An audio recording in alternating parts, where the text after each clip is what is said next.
Afternoon. I nearly said good morning, but I suppose it must be morning somewhere on this great planet Earth of ours. You are most welcome to the Sunset Safari here. Well, some of it from the safari tent. Out there, the other two vehicles of Jamie Patterson and Brent Leo Smith, they're knocking about here trying to find animals. I'm going to be in the tent for the extent of the afternoon. We're going to be looking at some of the more detailed little aspects of things that perhaps isn't quite so easy when you're on the vehicles. My name is James Hendry. On camera today, the not insubstantial form of Gert of Hoedspruit. Terrifying man, but he's behind the camera, so he's less terrifying when he's over there. Good morning, Gert. Morning. Yes, nice to see you. Afternoon, sorry, there, I did it again. You are live here, which means that we'd very much like to talk to you. Please do contact us on Twitter, #SafariLive. Any questions you have about the safari you're seeing, about the animals that you will hopefully be seeing, perhaps about the trees, which you'll definitely be seeing, or any of the artifacts that we're going to have a look at here. And most especially, we can talk about Africa. There are so many misconceptions out there about this great continent of ours, and so we'd very much like to clear those up. So if you're sitting perhaps in North America on a Sunday afternoon, or perhaps you're in a early Monday morning in Australia, tell us your questions, tell us your concerns of this great continent, and we'll have a little discussion about those as we go. It's 19 degrees Celsius, which means at 66 degrees Fahrenheit, it feels a lot colder when the wind's blowing. And I wanted to show you two things here. This owl, unfortunately, is no longer. As you can see, it is not moving at a great speed. In fact, it is not moving at all. It is very dead. It is a pearl-spotted owl. Now, there are two kinds of vertebrates, in other words, animals that have a backbone or an internal skeleton that have developed the ability to maintain internal heat. They are called homeothermic. There we go. I nearly forgot that word for a second here. And this is one of them. Birds, of course. Now, we know that we think that birds, in fact, didn't develop feathers for flight, but that the flight came as a result of feathers, and that feathers, rather like the hairs on a mammal, came as a result of trying to stay warm. And because they're able to stay warm in habitats that perhaps like reptiles aren't able to and amphibians aren't able to, they were able to colonize parts of the world in the same way that human beings are able to colonize even further parts of the world, because we have the ability to not only regulate our own body temperature, but also build things and live in them and put clothes on that help us to regulate our own body temperature. So that's the two species, or the two classes of vertebra, mammals and birds, that are able to regulate their body temperature, and that's because of feathers and hair. And that's a wonderful example of what we call convergent evolution, where feathers and hair have evolved from completely different roots to achieve the same strategy. Now, something that is unable to do that sort of thing is something like this weevil. Now, this weevil is very dead and very cold. It's cold because of the temperature outside, and it's also cold because Geraldine put him in a freezer last night in order to keep him fresh. And he's a lot fresher than this owl right now. The owl is starting to smell fairly rank at this stage. And because of the cold, you will find that many of these animals, the insects, are totally immobile or absent during the winter time, and so many of them don't actually survive more than one season. And that is a very neat way of escaping having to deal with the cold. You survive the summer, you lay your eggs in the ground, and then you die. And then you don't have to worry about trying to stay warm or trying to find food when things are a little difficult. Let's get out into the field, as it were. Jamie Patterson is driving down a road in a very swanky new jacket that she has. Let's go and find out what her plans are for the afternoon. Good afternoon and welcome to our Sunset Safari. For those of you who are joining us for the first time, my name is Jamie and I have Brian on camera with me this afternoon. With the thumb looking very cool in blue. What's the thumb today, Brian? Big scarf. Big scarf! Oh, it is very cold. I'm glad that the thumb is wrapped up nice and warm, because the rest of us are as well. It's been exceptionally chilly over the last 2 days.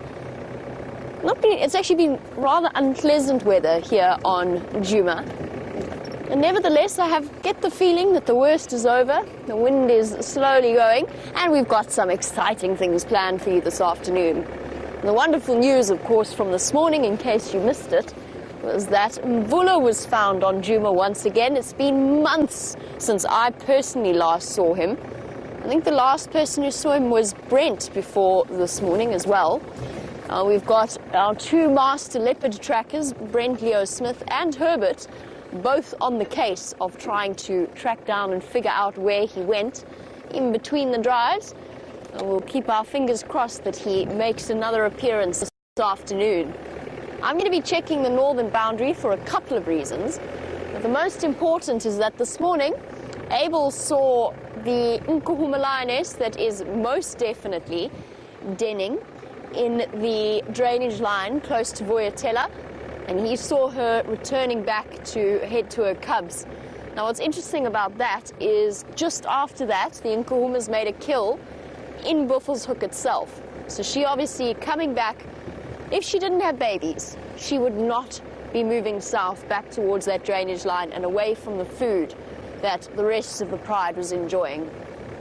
I think that pretty much wraps it up and confirms that she's there. So we're going to head across in that direction to where she was seen crossing, just on the off chance that she might be around. Obviously, we can't go wandering about looking for that den site.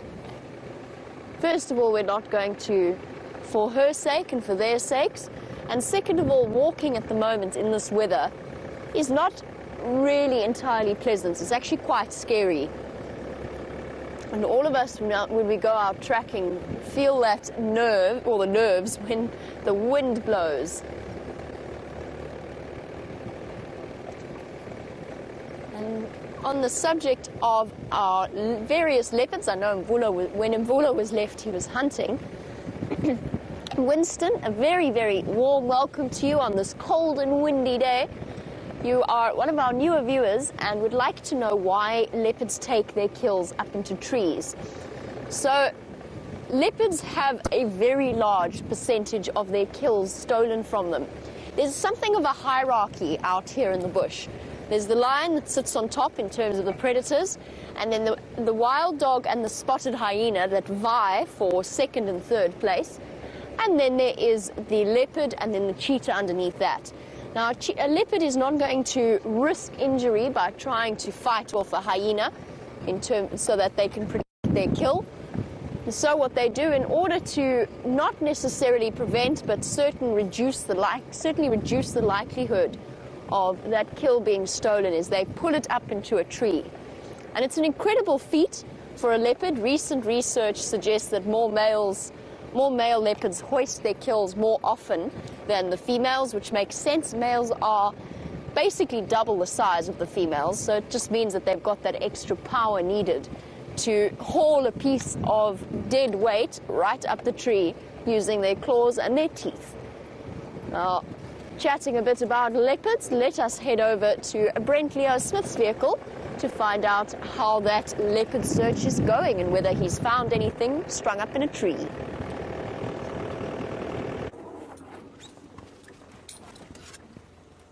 Welcome to Safari Live. My name is Brent Leo Smith. I have them on camera. We've just gone to check the last position where we had that male leopard on the sunrise safari. Unfortunately, a herd of elephants has come through there, probably chased him and also obliterated his tracks. So I left Herbert, our tracker, on foot in the drainage system, and he's going to be trying to find out where those tracks come out from where the elephant herd passed.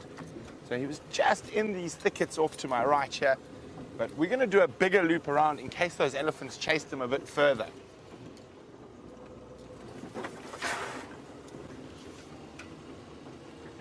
Now, also, it's been a very cool, cold, if you like, day. So leopards could have moved during the day. They wouldn't have slept so much. He was also very hungry. He was in an area where there were lots of animals around. So we were hoping maybe he had some luck during this windy weather and he managed to catch himself a meal. Now, this male leopard used to be the dominant male here on Djuma when I started. And then Tingana moved in, it's the new dominant male. Now, as great as it was to see Mvula again, he does pose a threat to all leopard cubs in the area. He's now become a nomadic male. He's not a dispersal male, all sort of dispersal male. Dispersal male is a young male leopard who's pushed out and must go seek his own way. This is an old male leopard. There's a bit of argument about how old he is from the information I have. Some people say he's 11, some people say he's 13. When I look at him, I would say he's closer to 13. If you look at his ears being very ragged, he's not a young male. So, and leopard like that poses a very big danger to female leopards and their cubs. They pop out all over the place. They move around constantly. They're trying to avoid the dominant males. So it can be a bit of a testing time for the females, specifically because we've got Karula with cubs somewhere to the south of us here, and then he's just come through where Shadow's been seen with her cub. So it seems like he managed to pass through without bumping into Shadow. But obviously having him around where Karula hangs out, and of course he used to see a lot of Karula when he was the dominant male. If he happened to find those cubs, it's not a 100% chance, but it's very likely that he would eat them.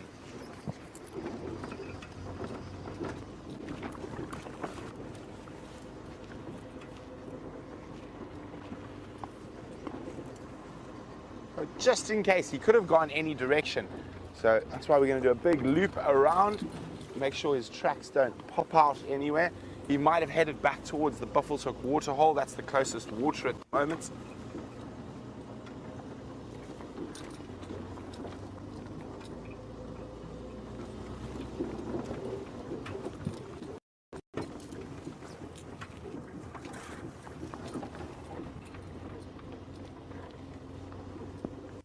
While we continue to check, I'm sure you have wondered what the inside of a leopard looks like. Well, at least its head. So let's go have a look with James. Now, many of you would have seen this already, of course, before. Let me just turn my sound off so I don't have to hear the slightly offensive sound of my own voice. What we're looking at here is a young male leopard skull. And I know some of you have seen this, but some of you won't have. And I just think it's quite interesting because we were talking about the age there of Mvula and how old he could or might be. And the SEM seems, like Brent says, some discrepancy between 11 and 13. My information certainly the way he looks to me indicates about a 13-year-old leopard. This leopard was much younger. Now, if you do, and hopefully we will see Mvula again fairly soon, if you look at the teeth here, these teeth are still very sharp. And although they're not nearly as sharp as, say, your house cat's, because his are much smaller, these are very sharp. And these are not the teeth that Mvula is going to have. Mvula will have much blunter teeth from years and years of use, obviously. And likewise, his carnassials, which are these teeth over here, they too will be much blunter than they are on this example of a young male leopard. And I just think it's quite a nice idea here to compare the difference between this skull and the hyena skull. And what we notice, if we look at them backwards, is a noticeably higher, what we call sagittal crest on the back of the hyena skull. Now that sagittal crest over there is where the muscles to chew attach, and there are still some pretty massive muscles there that attach on the leopard skull, but you can see they're much higher on the hyena because, of course, the hyena has got to drive home a much more powerful biting. It's got to drive home a much more powerful biting. I don't think that's English, but you get my drift. And so the leopard is much more, it uses its jaws to ambush and then to kill. And hyena has to carry this enormously massive skull with this huge region of muscle in order for it to bite down and sort of cut, if you like, the bones that it's going to eat. Now, if you look at the two different kinds of teeth here, this is the hyena, this is the leopard, all right? Look at the sharpness of the carnassials on the leopard versus the hyena. The hyenas are flat, blunt chisels in comparison with the leopard, which of course has much sharper teeth, and that's because the leopard largely eats fresh meat. It does not have the adaptation to bite into big bones, whereas of course the hyena does with these blunter teeth. These, of course, would go immediately blunt were the leopard to try and bite into bones. So I think that's quite a nice comparison between the two. Now just remember, although we are sitting in the tent here, and we're certainly a lot more toasty warm than Brent, Leo, Smith and Jamie, you can ask questions of me in the tent, so please feel free to do so on #SafariLive. In the meantime, let's head back to Brent and get an update on what his leopard tracking is going. That is horrible. Good news, no tracks coming through to the east. I was quite worried that he might have ducked through towards Torchwood, but I haven't seen any tracks yet. This is the last little spot where he might have headed east. I'll just check very carefully on the road here. Nice soft sand as well, so it makes life a little easier. Okay, so no tracks yet. There is a strong possibility he's still in this block here.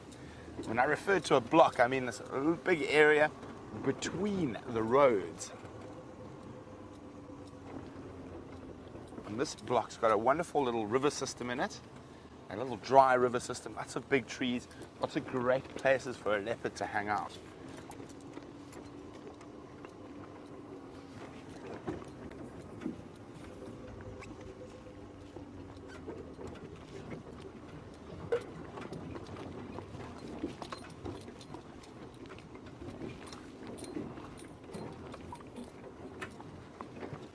So we've been chatting about the leopard dynamics at the moment, particularly with this male Mvula, who's a dispersal male, or nomadic male, and Tingana, who's the dominant male in this area. Safari Dean's asking, do I think Tingana will be close behind Mvula to chase him?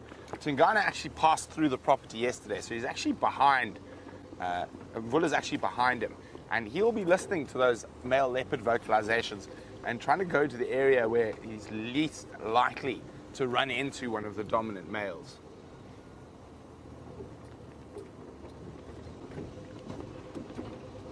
Let's have a quick look on the road here.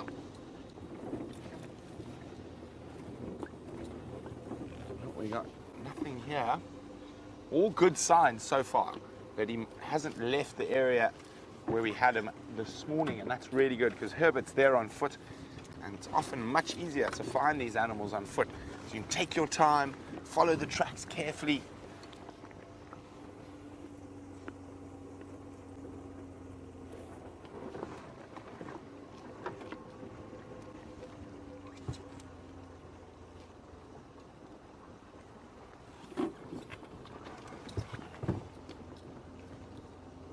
So not so long ago there was a female leopard who was killed, or they suspect was bitten and then died from a snake bite.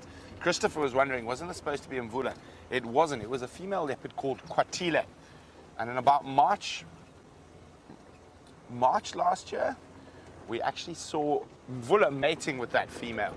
So I think that's where you might be getting a little bit confused, but Mvula looked pretty healthy this morning. He had a little bit of a limp, starting to sag on the back legs a bit, but that's hips starting to show a bit, but that's not uncommon in older leopards.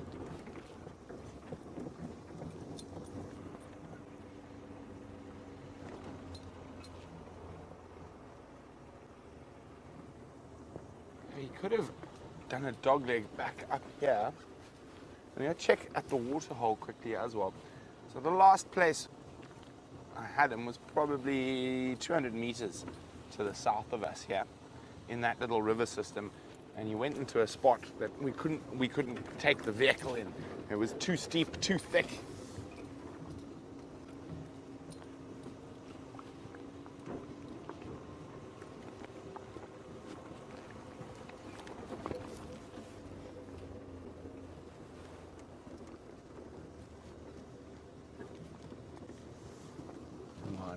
Come on, kitty cat. Really keeping my eyes peeled on the edge of this little river system as we drive. At the same time, making sure I don't miss tracks on the road.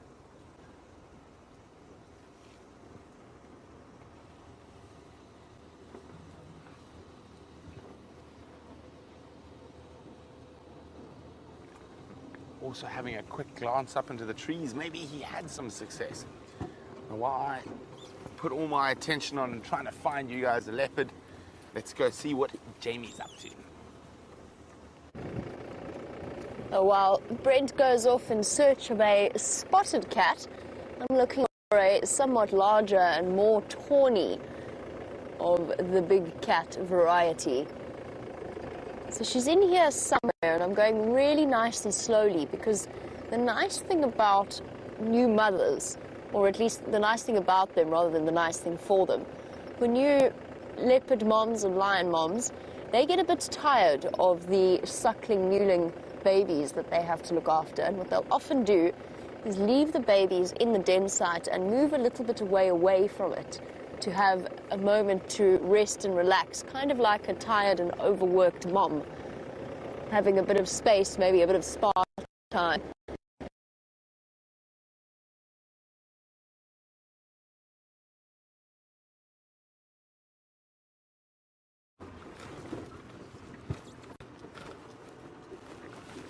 Well, you're back with me. It seems like Jamie's got a few gremlins. So we've come out of where we last saw him. I saw my off-road tracks. I'm just checking now to make sure he hasn't doubled back on us and appeared on the road and headed towards the waterhole.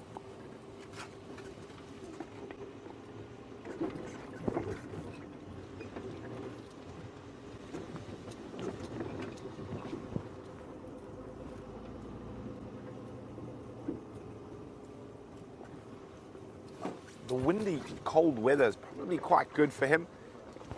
We haven't spotted zebras. I haven't seen them yet. Oh, there they are. Well spotted.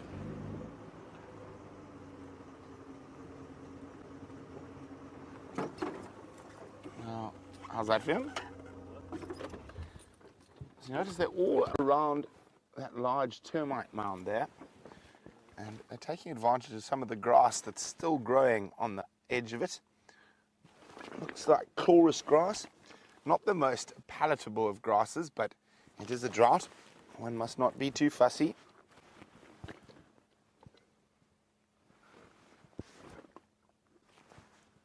And zebras are not fussy feeders. They're bulk grazers, so they're not too picky about what they eat. Other species will be very, very picky about what they eat in terms of grass type. For example, wildebeest, very fussy. They only like short grass and they only like certain species.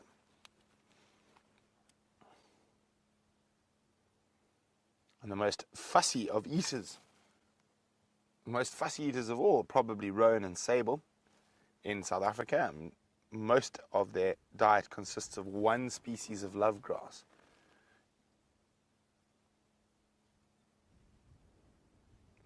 Now imagine if you saw in black and white and you didn't see detail. What I'd like you to do is try squint your eyes when you're looking at the screen, and you can see how that black and white camouflage looks like it wouldn't really work for us. But if you imagine all the leaves not being green and everything being black and white, you'll see that that camouflage actually works quite well.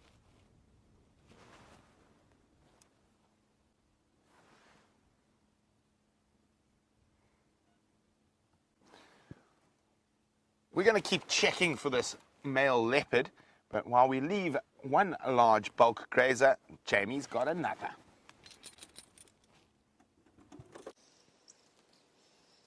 I have several large bulk grazers in this case. A herd of probably close to 150 odd buffalo, including this female with a blind right eye.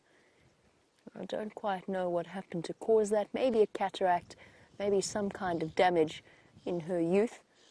Not all that uncommon to see buffalo with injured eyes. We're actually going to go. We're not going to stay with these buffalo now, and I'll explain to you exactly why. So before I disappeared off your screen, we were talking a bit about buffalo and the fact that they walked all over this road and obscured the lioness's tracks. I think her den is in here, and I want to go and see how this situation plays out as these buffalo make their way in there.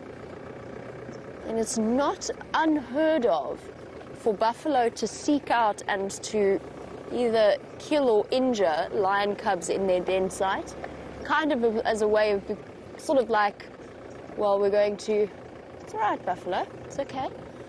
you know, we'll kill you before you can get big and kill us kind of deal. Now, I suspect that the lioness is on either side of this drainage line somewhere. I want to just go and investigate because these buffalo are coming straight in. If the mother is there, she will either stay still. Let's go over to James. Now, we've come over here, of course, I was going to tell you a bit about herbivore dentition as we were talking all about those bulk grazers, but before we do that, just have a quick look here. Over my shoulder, Gert's going to show you what I've got under the microscope here. Look at that. Isn't that beautiful? It's something called a lime green hawk moth, and that's its head.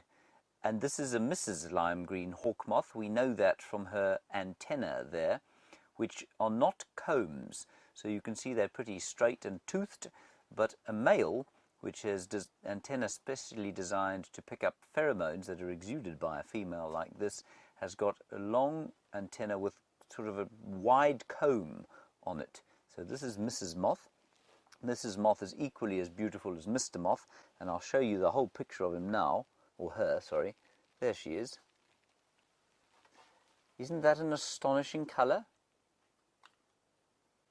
Just amazing. And quite possibly a diurnal moth. I don't know much about their biology, if anything, but probably a diurnal moth given that colour.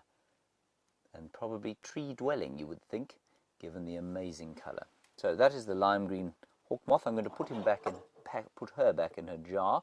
And you'll notice, just on my finger there, Gert, you'll notice how it's gone green.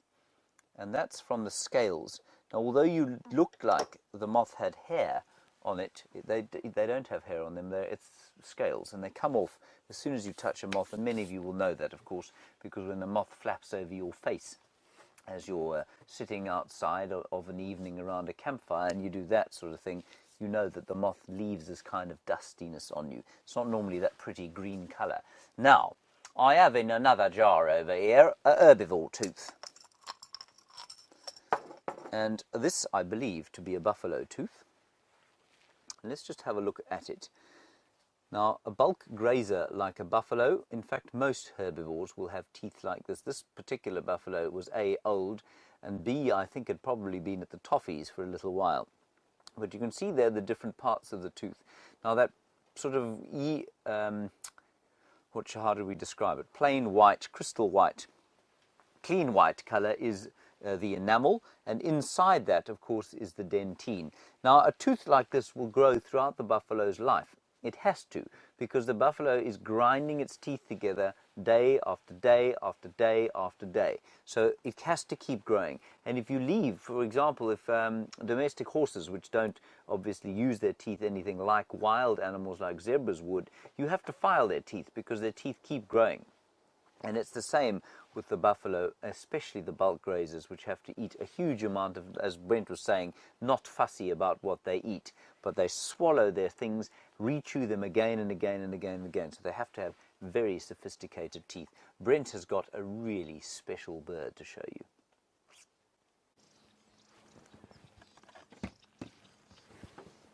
Wow, look at this. These are female red-headed weavers, but there's a whole host of species here. And I think it might add a few more birds to your bird list, but I'm pretty sure there's a snake here somewhere, judging from the bird's behavior. I haven't been able to spot the shape. Oh, there's a bushwhack there.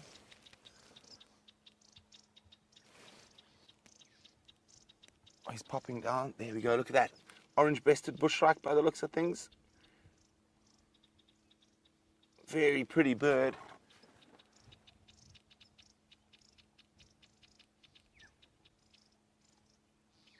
We've got orange-breasted bird. I'd come to the right a little bit. Oh, you see, oh, he's flying off to the back there.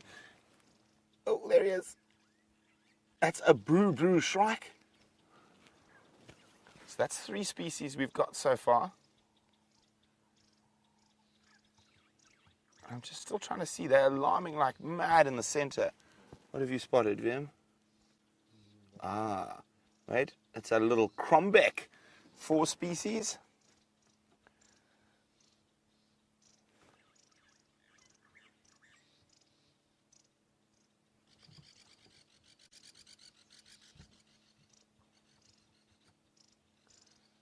Now, let's go back to the center of this little knobthorn. A little bit to the right slightly, I think. Where's he hopping about? Now, the way they were behaving, there was a snake around. It might have moved off, but they were all alarming incessantly.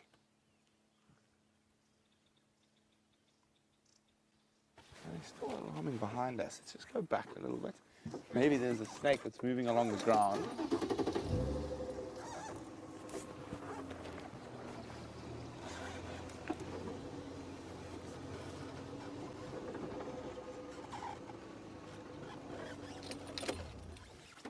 No, I can't see anything. Then we got 4 species in there. There were about 7.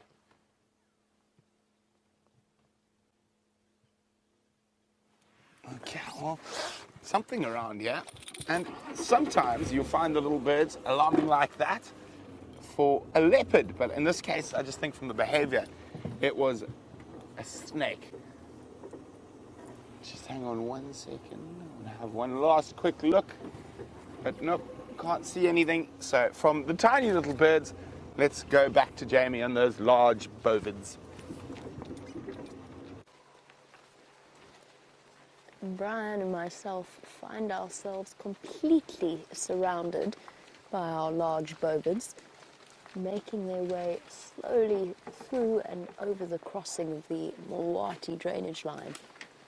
And there are some really, really interesting buffalo. Unfortunately, the one that I was interested in showing you, or really wanted to show you, has now disappeared off into the bushes.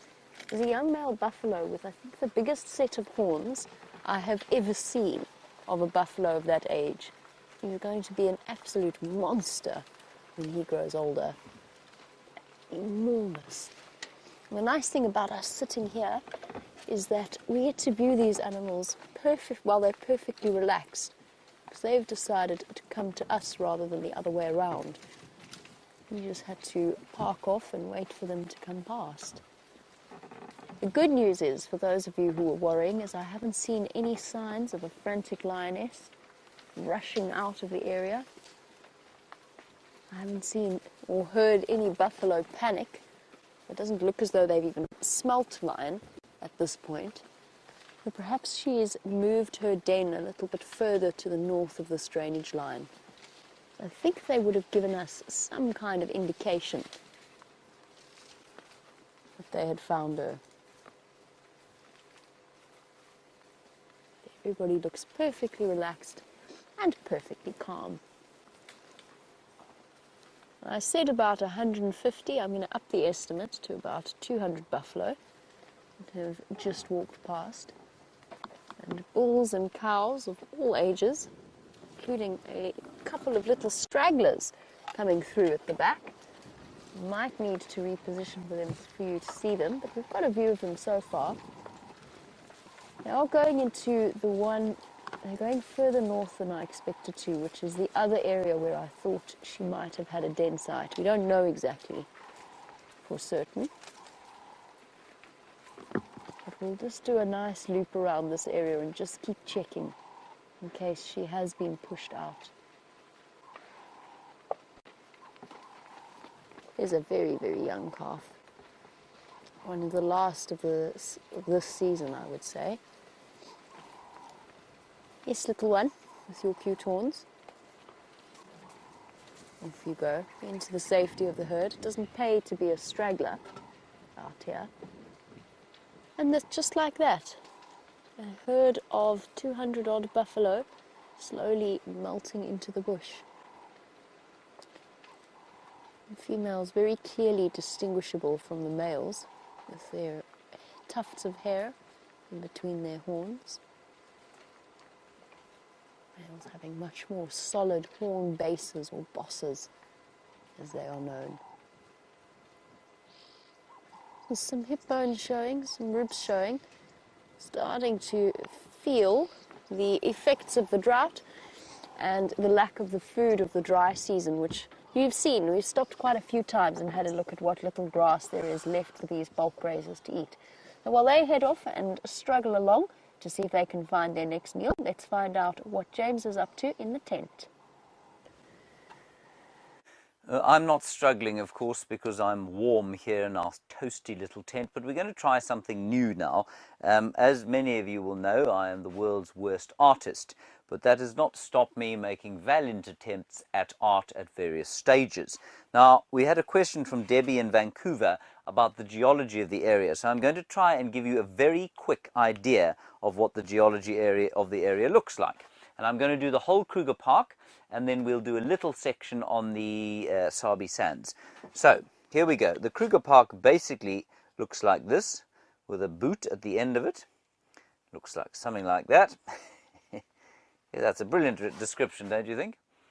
Gert? Yes? It's magnificent, isn't it? The Sabi Sands sits over here. The Timbavati sort of over around there, and the Manyeleti in the middle. That's absolutely appalling. It's proportionately completely off whack. Wait 1 second, everyone. Where's my tissue gone? I have to do this again. Okay. Okay. Sabi Sands, actually probably like that. Manyeleti, thin piece there. Timbavati over there. That's all you need to know. So this is the KNP. Now, Debbie, this is largely granite. And over here, we're going to draw the Drakensberg Mountains. They pretty much come down here like that. And of course, because we're looking at it from the top, I'm not going to try and draw peaks. We'll just do this. That means mountain, everybody. Right? Mountains. And then over here we have some more mountains, but these ones are smaller, as you can see from my brilliant representation of smaller mountains. There we go. And now we will get some more colors. So this is the Drakensberg here, D-Berg. These ones are called the Lobombo Mountains. Okay, and between the two is what we call the Lowveld. Now most of this is granite. The Drakensberg, Debbie, is made of basalt. This is largely granite. Right, and the Lobombo Mountains are something called rhyolite. Okay, and obviously this makes different kinds of vegetation wherever you happen to be. So if you go into the far eastern sectors of the Kruger National Park, you will see different kinds of vegetation. Now that's the basic idea of what happens here. It's very basic. So let me just quickly zoom in now to the Sabi Sand, and you'll get an idea of what it is here. Now it's different here because, or at least it's not different on Djuma. On Djuma, it's entirely granite. There's nothing else here, and that's why the vegetation looks quite similar over here. But the whole Sabi Sands, which looks something like like that, that's actually not too bad.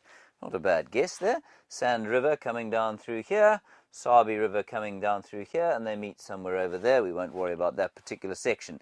But this northern section, Djuma, sits about, that's Buffelshoek, so Djuma's about there, right? That's where we are. And, sorry, Burmy, you want to know where north, south, east, west is. There's north. Okay, south down here, obviously west here, east here. That's an amazingly terrible drawing. Nkoro Cheetah Plains, so I'm going to put CP here, and we're going to have Arathusa here. Okay, that is a very sort of cartoon rendition of where we are. That's all granite, every piece of it here. When you come all the way down to the south here, sort of beyond this section here, you get what we call gabbro. And many of you, of course, know or will think of Africa as having these large, vast open clearings like the Serengeti in Kenya. Well, there aren't those sorts of clearings out here, but in the gabbros, there do tend to be a lot more open clearings, very long grass, dominated by a really good grazing grass called red grass or Themida triandra, and knobthorn trees, which you'll all be very familiar with. The granite, which extends all the way up here, and then the gabbros do start again as you go into the Manyeleti, but basically that's how it looks here in the Sabi Sand. There is one noticeable exception, of course, here on Cheetah Plains at the southern end, just there, that goes into Mala Mala. And that noticeable exception is a giant sodic area where the geology is probably still granite, but there's some kind of underground geological formation that allows for those big clearings to maintain because the area is so sodic. There's a lot of sodium and clay in the soil. So, Debbie, that's the basic idea of the geology. Okay, let's head across to Brent and get an update from him.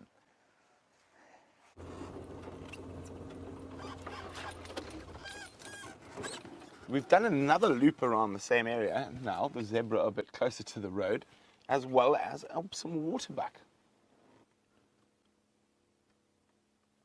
You can see the area they're all feeding on at the moment. It's a little bit more open than the rest of the bush. It's on the edge of the thickets coming down from the top. So it is a seep line, so the grass species there are going to be better. I think I'm just going to move forward a little bit.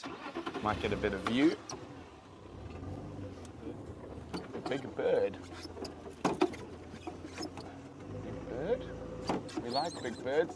It's a very... It's African hawk eagles. There's a pair of them. Next one should be coming through. There we go. Nice African hawk eagles.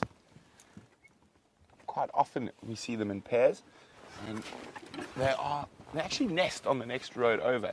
And one of my favorite bird species, great hunters of francolin and guinea fowl and squirrels. What is that zebra doing? Is he having a scratch? You see him? Having a good scratch against the stump there. Getting rid of some itchy ticks, I'm sure.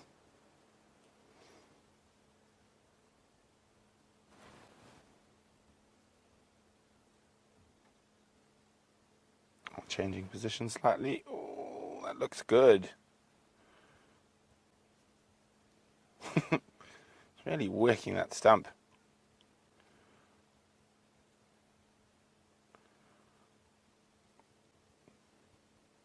Of course, most animals are not blessed with opposable thumbs and fingers.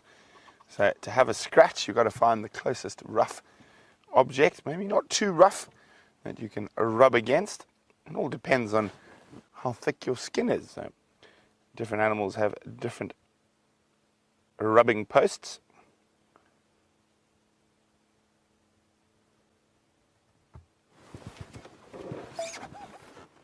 Oh, it's just swapped sides, rubbing the other side now.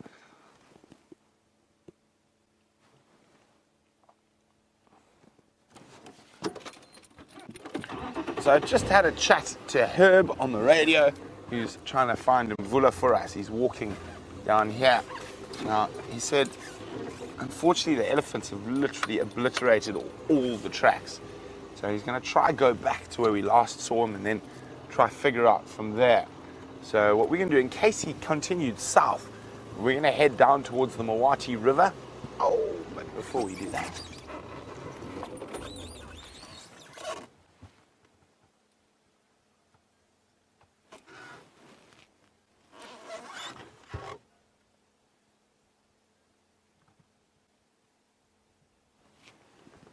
there we go. Look at that little bundle of fluffy cuteness. Baby waterbuck. And we see the white rings on their bottom. I know a lot of our regular viewers don't know exactly what that's for, but that's a following mechanism, so they're able to follow each other through the thick bush. There's a male at the back. See his big horns.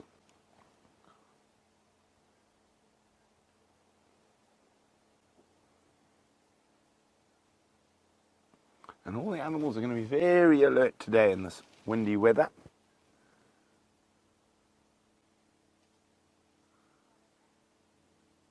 So from one male antelope to another with Jamie.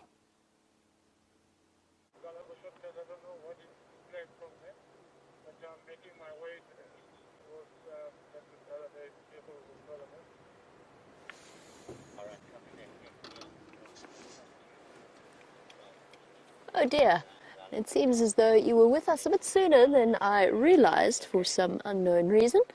Our communications went a little bit strange there. Nevertheless, we have two posturing male impala, nibbling away at the leaves. And it's fascinating to watch them at this point because the hormones are starting to slow down at the end of their breeding season. They're not rushing about as madly as they were, but at the same time, every time a male runs past another, they get a bit of a fright and immediately go into battle mode. And just before you came across to us, the two of them locked horns, and one of them actually was thrown to the ground in front of the car. Got up very quickly and disentangled themselves very quickly. There are no females around here for them to fight, so it's more just a residual hormonal outburst that they had. A little bit of residual aggression towards each other. Let's go forward a little bit and see if we can't get a view of the second impala as well. So I've done a double check, just to let you know what I've been up to. I've been doing a double check of the area around where the buffalo came through, past where we suspect that lioness's den site is. And there was no sign of any action, no sign of any tracks. So what I'm going to do is I'm going to carry on for now and then make my way back there towards the evening time to see if she might be on her way out to find her sisters on Torchwood, by the sounds of things. Here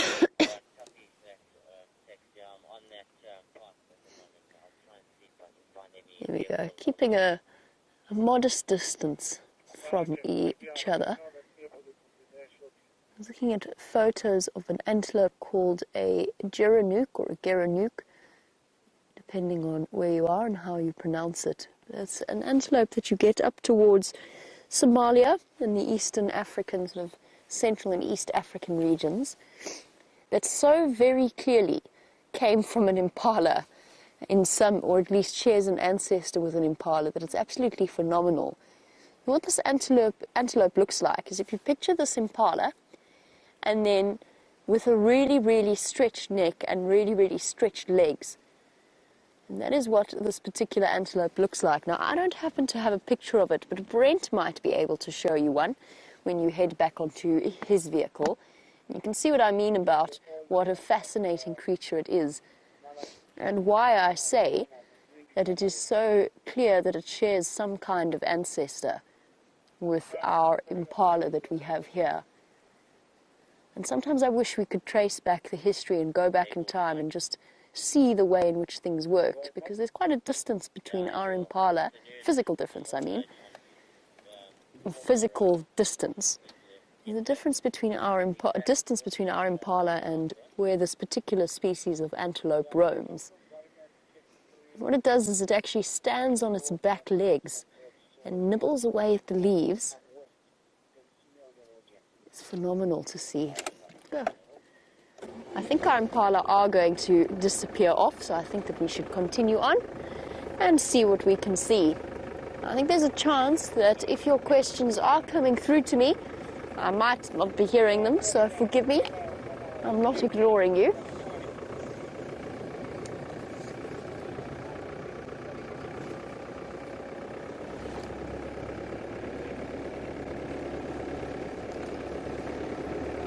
On the subject of impala skulls, or impala, James has an impala skull to show you.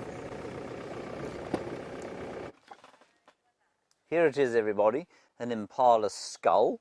It's a very dainty little piece of equipment, is the impala skull. And what interests me so much about this, of course, is that impala do a great deal of fighting just before this time of the year. So around about April and May, they have a horrible time with each other. Some of them are still boxing each other, but they're wasting their time because those that are pregnant, female-wise, of course, are indeed already pregnant. Now, if you look at the front side of the skull here, it looks so very dainty, I always think, and yet impala smash each other with such an incredible force when they're fighting that I do wonder how it is and how they don't sort of concuss themselves completely. And the skull is not thick here. It's only that thick, but that's solid bone, and it's much thicker than your skull at the front of the head. So if you were to sort of knock your head, I think at anything like the velocity and force with which the impala smash each other's heads, I think our skulls would probably crack up. What really interests me is how they manage not to concuss themselves. James Dungan, it's an interesting one. I don't know the answer. You want to know which horns of antelope did humans use as weapons? You know, James, in this particular area, I don't think they did use horns as weapons, because once the animal dies, of course, this keratin sheath will eventually start to rot. And so it's actually not that strong. It will snap and break fairly soon after the animal dies if it's not fed with nutrients. Underneath it, there is bone, but bone is brittle. You know, if bone dries and it is no longer living, then it becomes very brittle. But what they did used to use, of course, before the advent of the Iron Age, was something like this. Now, this is called a hand axe, and you know, you can read books and books and books, not many of which I've read, about what these things were used for and who built them and how they were built. No one really knows for sure, but you can be very sure that although this was probably very effective at crushing roots to eat, I think that was definitely a major function of something like this hand axe. It was probably also just as effective as for bludgeoning someone to death.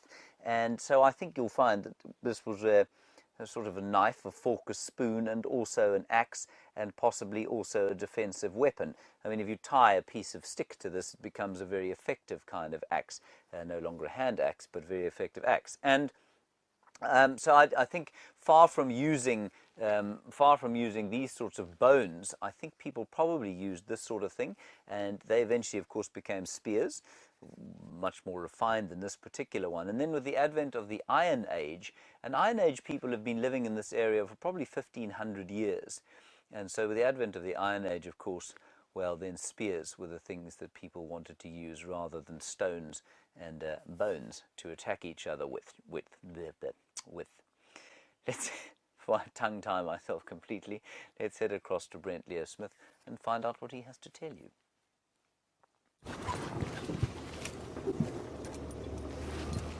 We are still in search of that male leopard. I'm going to check down towards the Mawati River, see if he maybe wasn't pushed further to the south by those elephants. But wasn't that hand axe incredible and massive? And we'll chat about it a little bit later, because I hear Jamie's got an animal with a heartbeat.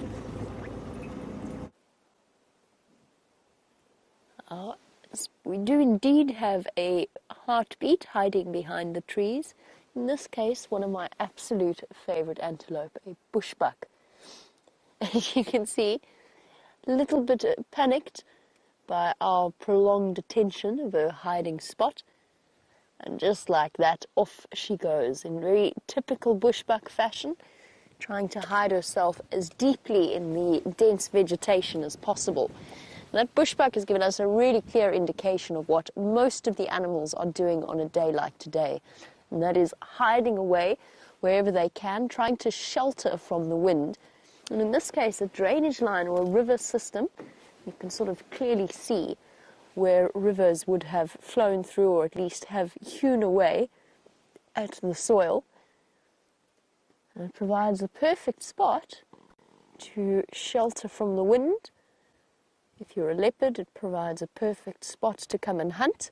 And if you're a lioness, it provides a perfect place for a den site. Well, speaking of our various little antelope, fox hat, you were wondering about whether or not we have a springbuck in South Africa. And the answer is, in the Sabi Sand. The answer is we don't in the Sabi Sand, we do in South Africa.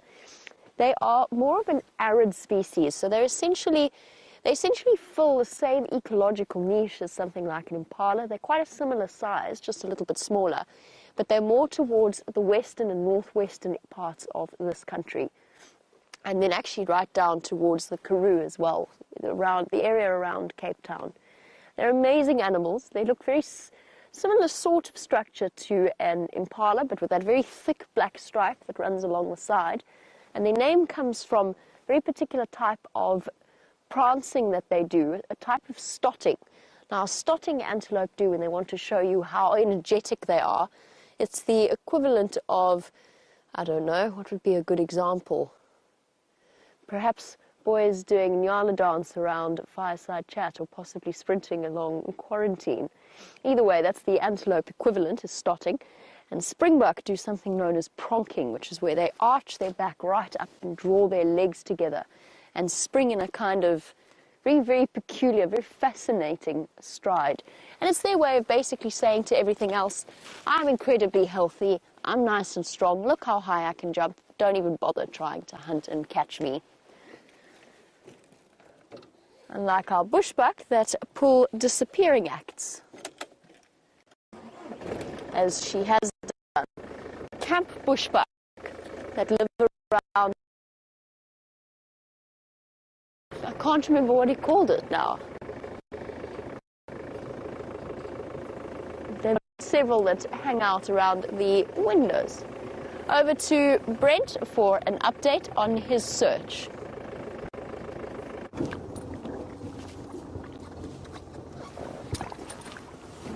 We're on our way down towards the Mawati River. I just wanted to check on the southern side of that little river system that he was in. Maybe he kept on going down it.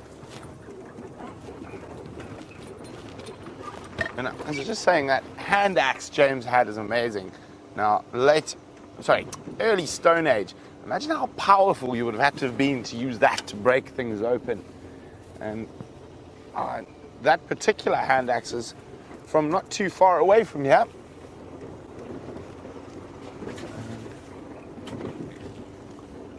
Probably about 60 kilometers or so. My dad found it while he was out walking.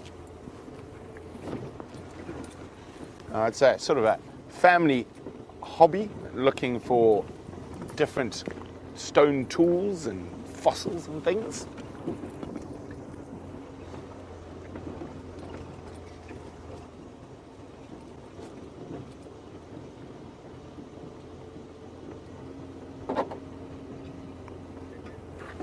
What you got? Oh, there we go. There's the hawk eagles that flew over us earlier. Oh, beautiful. A pair of African hawk eagles.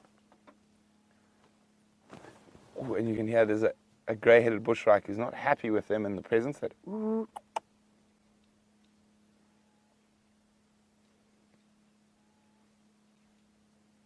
and there's some more birds that are not happy with them, landing around them. White helmet shrikes. They're basically going to harass them. Look at that.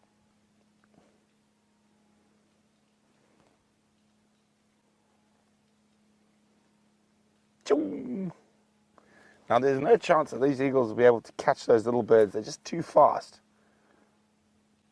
But they don't like any predators hanging about where they are.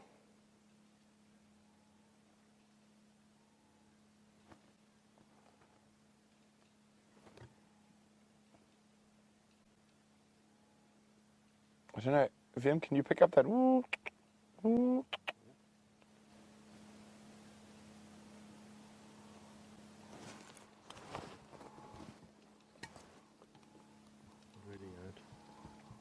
Can't really hear it, but those are those beautiful, beautiful grey-headed bush shrikes that are alarm calling. I'm trying to see if I can get a spot one of them. Actually, I think I've got their call.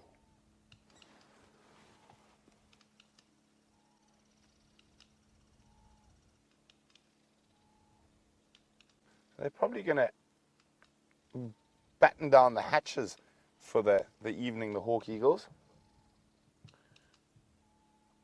Unless they see an unsuspecting Franklin. I'm just going to move a little bit forward. I want to see if we can spot one of these bush shrikes.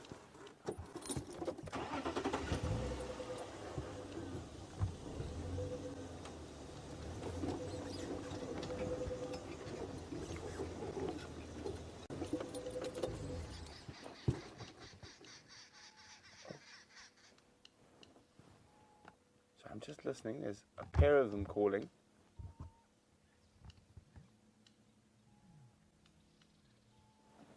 And Vim's going to keep looking at those beautiful hawk eagles, and I'll try to spot that little bit of movement.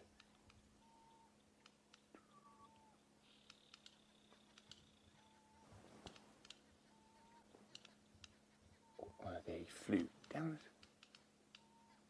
Oh, he flew off they flew off into the thicket. Let's see if we can get forward. Now, to see both the grey-headed and the orange-breasted in one game drive, I think that'll be a little bit of a birding coup for getting them on camera.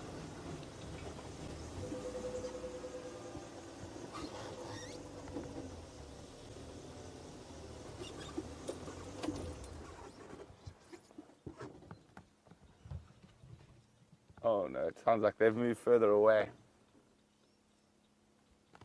Well, we tried.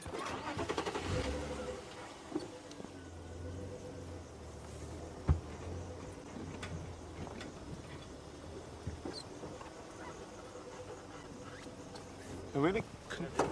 You got him. Dan thinks he might have spotted them. Yes, well done, Jim. Oh no, it's another orange-breasted. But he's got something. So we thought we got that. So we were looking for the grey-headed, but we got the orange-breasted. Well spotted, Jim. So actually, it gives me an idea. So both of them have an orange breast and a grey head, which makes them quite confusing with the naming. But the grey-headed's a far more robust bird. It's much bigger beak. It's a bigger bushshrike.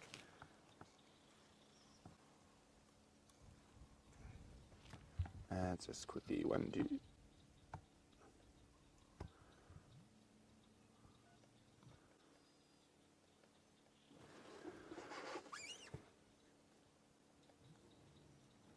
Okay, so there's the one we've just seen, the orange-breasted bushshrike, up the top there, where my thumb is.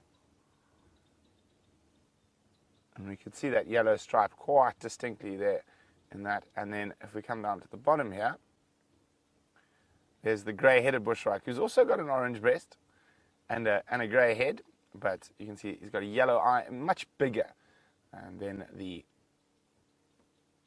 orange-breasted bushshrike. Now, the real coup to catch, if we ever got lucky enough to see this one, this would be a really awesome bird to see here, the black-fronted bushshrike. I have seen them in the Timbavati.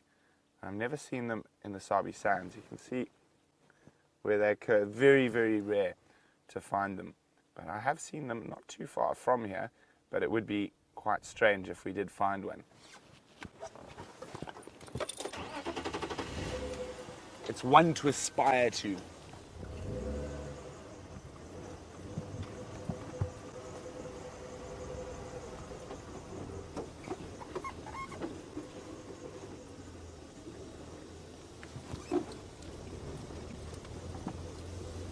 Well, pretty good birds for a cold, windy day.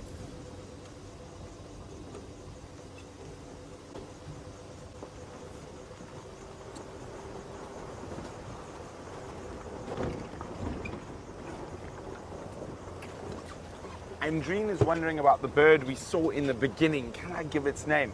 It was an orange-breasted bushshrike. We also saw a brew shrike. I think that could be the one, BRU. They've got a call that sounds like an old school telephone ringing. And then what else did we see? There was a little crombeck. And not sure what. We had 4 species managed to get on camera there. Bushshrike, crombeck, brew. Do you remember what the 4th was, Vim? Oh, I can't remember now. And on the edge of this... there we go. A female red-headed weaver was the other one.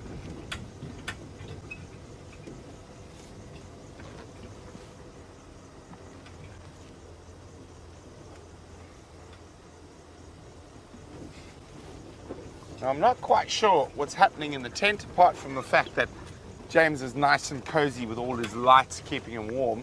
So I think he's doing a bit of exercise with a large piece of the earth. We are not nice and cozy, everybody. We're stoutly out exploring the wilderness, about 2 meters from the tent. Now, Laura in Oregon, you were wondering about the soil, and you said, why is it so infertile, and couldn't we have earthworms to help us here? Well, Laura, if you have a look down here, I'm going to sit down just to show you that I am, you know, still in touch with the earth. I haven't totally been taken over by the comforts of the tent. This soil here, now let me just bring it closer, of course, because we've been replaced, Gert's been replaced on camera by Hoppy Pussfoot here, and he's fairly immobile. There we go, Hoppy. Do you see the soil? Now, Laura, what you can see by this is that there's not a lot of organic material in it. You can see that it's very kind of pale, and that doesn't necessarily mean that it's nutrient poor, but in this case it is. And by saying that the soil of the Lowveld is nutrient poor, it means basically that there's been so little recent volcanic activity in this area that there's not much in the way of new minerals. So when soil like this is exposed to the elements for millennia, eventually most of the nutrients will leach out of it. The clay will leach down, and it becomes poor. Now, in order to revitalize, if you like, the soil, basically you have to have the presence of volcanic activity, and so ash, which would bring up minerals from the bottom of from the surface. You'd bring up minerals from underneath the earth. I'm getting totally tongue-tied here. Bring up minerals from the subsurface of the earth onto the ground, and that would then provide you with fertile soils. Now, all over Southeast Asia, that's what you have. And it's not surprising, therefore, that there are so many more people living there than there are in Africa. And the other way that you get sort of fertility into soils is with organic material. So in a rainforest area, you will have a top surface of soil that is very nutrient rich, but underneath that, it's often very nutrient poor because of the amount of rain that there is in a rainforest. So in an area like this, you do not have a great deal of fertility, and it means that the animals have adapted to living without these sorts of fertile lands, but it does mean that the people outside it's very difficult to grow food here, and it's very difficult to grow sort of nutrient-rich food. So you can grow spinach quite happily, but that spinach will be calcium poor, it will be iron poor if you don't fertilize the soil with it. And I think that's quite interesting, because what it does mean is that African populations have almost universally remained poorer than, or certainly lower than most other populations around the world, certainly than in Asia, with the notable exception, of course, of Rwanda and Burundi and the sort of eastern sections of the Democratic Republic of Congo. In those mountains, there are active volcanoes, or recently active volcanoes, and it's no surprise at all that those are the most densely populated areas in all of Africa. Out here, however, in the Lowveld especially, this was an ancient sea many thousands of years ago, in fact millions of years ago, and since then there's been no volcanic activity at all, and so the soil has been leaching for millennia, and that's why it's just not very nutrient rich. And that is my story of the soil, Laura. Now, let's pop back inside the tent. Come, Hoppy, don't fall over yourself. Be careful, there's a guy rope there. If the picture does shake slightly, it's because Hoppy is hopping. That's what he does. I wanted to show you this amazing bone that I picked up. Now, the bone itself was belonged to a buffalo. Well, it's two bones, isn't it? And what it is the humerus, not the humerus. I cannot get this right in my head. Anyway, it's the leg bone. This is the femur of the buffalo, and this is the tibia, right? And what's interesting to me about this is this articulation. You see how the bone articulates in its ball and socket? And I'm just going to turn it around like that. And there, that sort of piece of stinky flesh that you can see, that's not stinky at all anymore, that's a ligament, okay? You see it holding together? That's what holds your bones together. A ligament just like that one, and very sinewy, not very good to eat, of course, except for maybe one or two vultures and a couple of insects, and that's the last thing to go. And it just shows you how tough ligaments are, because they have to hold your bones together, and it's why a ligament injury, if you ever have one, in your knee or your ankle specifically is so tremendously painful. Just one last thing on this. This is the equivalent of your ankle joint, okay? So it's the back leg. If you imagine a whole buffalo, this is its back leg, okay? And that's the sort of ankle joint. That's the kind of fetlock, what you'd call on a horse. That's the fetlock. And so that's the ankle joint. And you can see how totally different it is from the ankle joint of a human being. This, yes, you see, so I've got this all mixed up again. This basically is an amalgamation of the tarsal joints in your foot, which I think is absolutely incredible. I'm going to get back to you. At least I'm going to explain a bit more about that when we next come back to the tent. But in the meantime, I think Brent Leo Smith is appropriately. Oh, he's not in the boat today, is he? No, he's in Rusty, but he is having a little boat ride. Let's go and find out what he's doing. It's actually so bumpy here. There have been so many elephants. The road is actually quite bumpy. We have to go quite slowly. Don't rattle our false teeth out. Herbert's still trying to find Mvula. While he does that, I think we're probably going to try and find the elephants that might have chased him. And so we're on their tracks at the moment.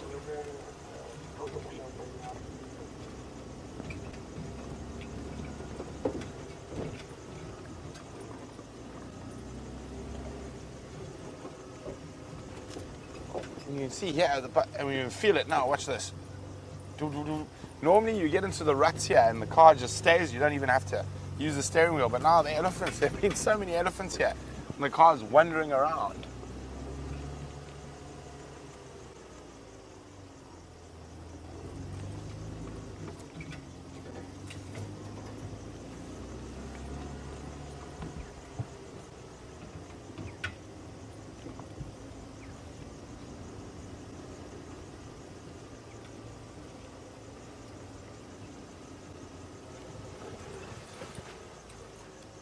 Of course, it's sometimes quite a harsh environment out here in the bush, and a male will kill a competitor's babies to try and get the female to come into estrus. We're talking about the carnivores mostly. Now, Annie in British Columbia is wondering, are there any male predators that might accept the offspring of another male? In very rare circumstances, certain animals will. Now, one animal that does all the time, but there's sort of a loophole, is cheetah. Now, male cheetah coalitions, only the dominant male in the coalition will do any mating. So, but it's a direct relation to the other members of the coalition. They're almost always brothers. So it doesn't really count. And if they come across a female who's got cubs they haven't mated with her, they will also, not always, that's the cheetah, a funny one, not always, but sometimes they will kill the cubs. I'm just trying to think, out of the bigger predators, not really, they don't really accept other males' babies within their territory. Of course, they're programmed, evolved to pass on their genetic code, so that's what they're doing. And if they kill the babies, then it immediately causes the female to come into estrus. Hang on, I've heard a pretty little bird here.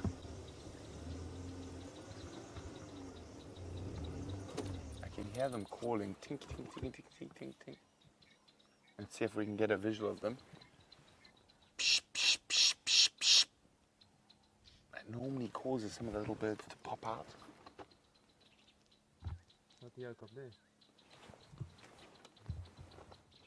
Nope, but we can get that one. We haven't spotted a different bird. Oh, he flew. That was a grey-headed sparrow. Let's just go forward a little bit.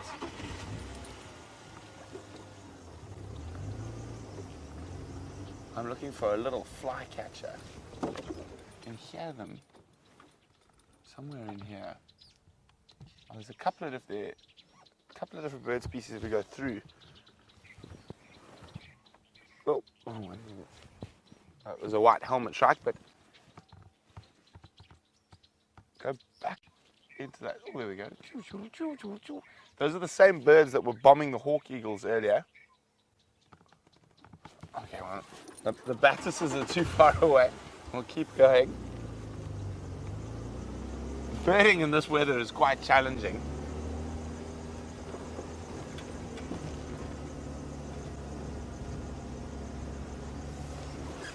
Oh, Gracie. Gracie is a Safari Live regular and is 8 years old. Gracie would like to know, are the cinnamon bun birds all gone? Now, if you're wondering what a cinnamon bun bird is, it's a cinnamon-breasted bunting. They're not all gone, Gracie. They are around, but I haven't seen one in a while. But I know they're your favorite, Gracie, so I'll show you a picture just so you don't forget what they look like.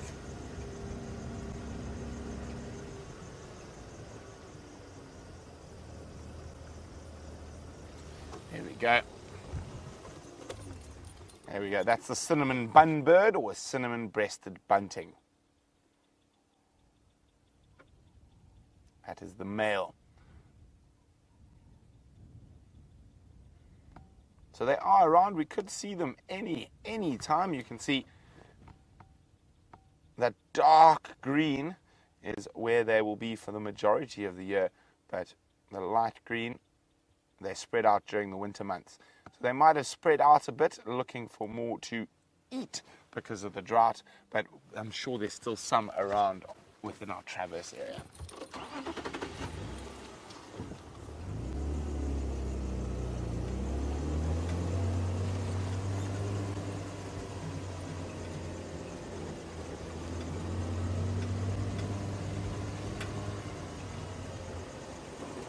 One of the last times I actually saw Mvula, when he was still the dominant male leopard in this area, was right here during Big Cat Week. I saw him on foot and he growled at me, naughty leopard.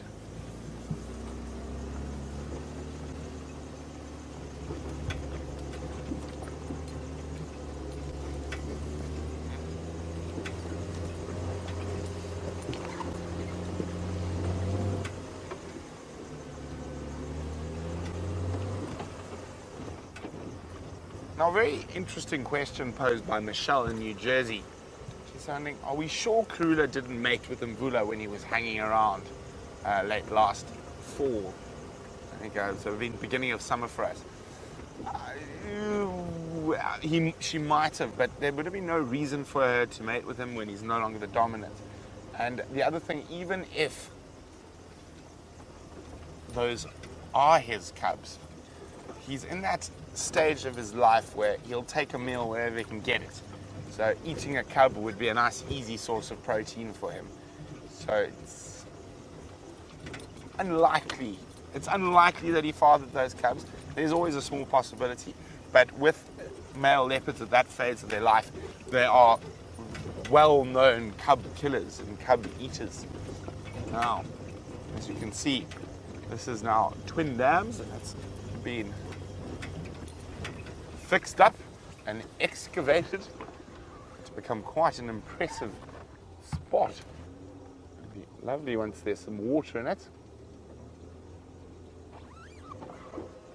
I think, Vim, you should get your skateboard. That's what I was thinking. You can have a skateboard rink in here.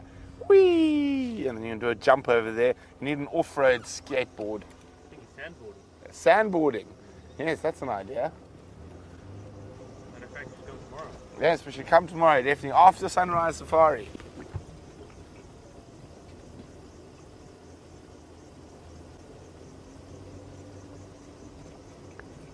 There's some impala boys hanging around the new dam.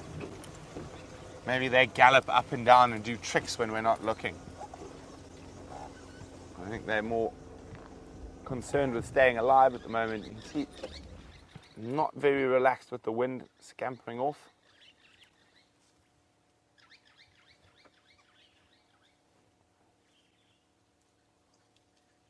Oh, well, we're going to continue our search for those elephants.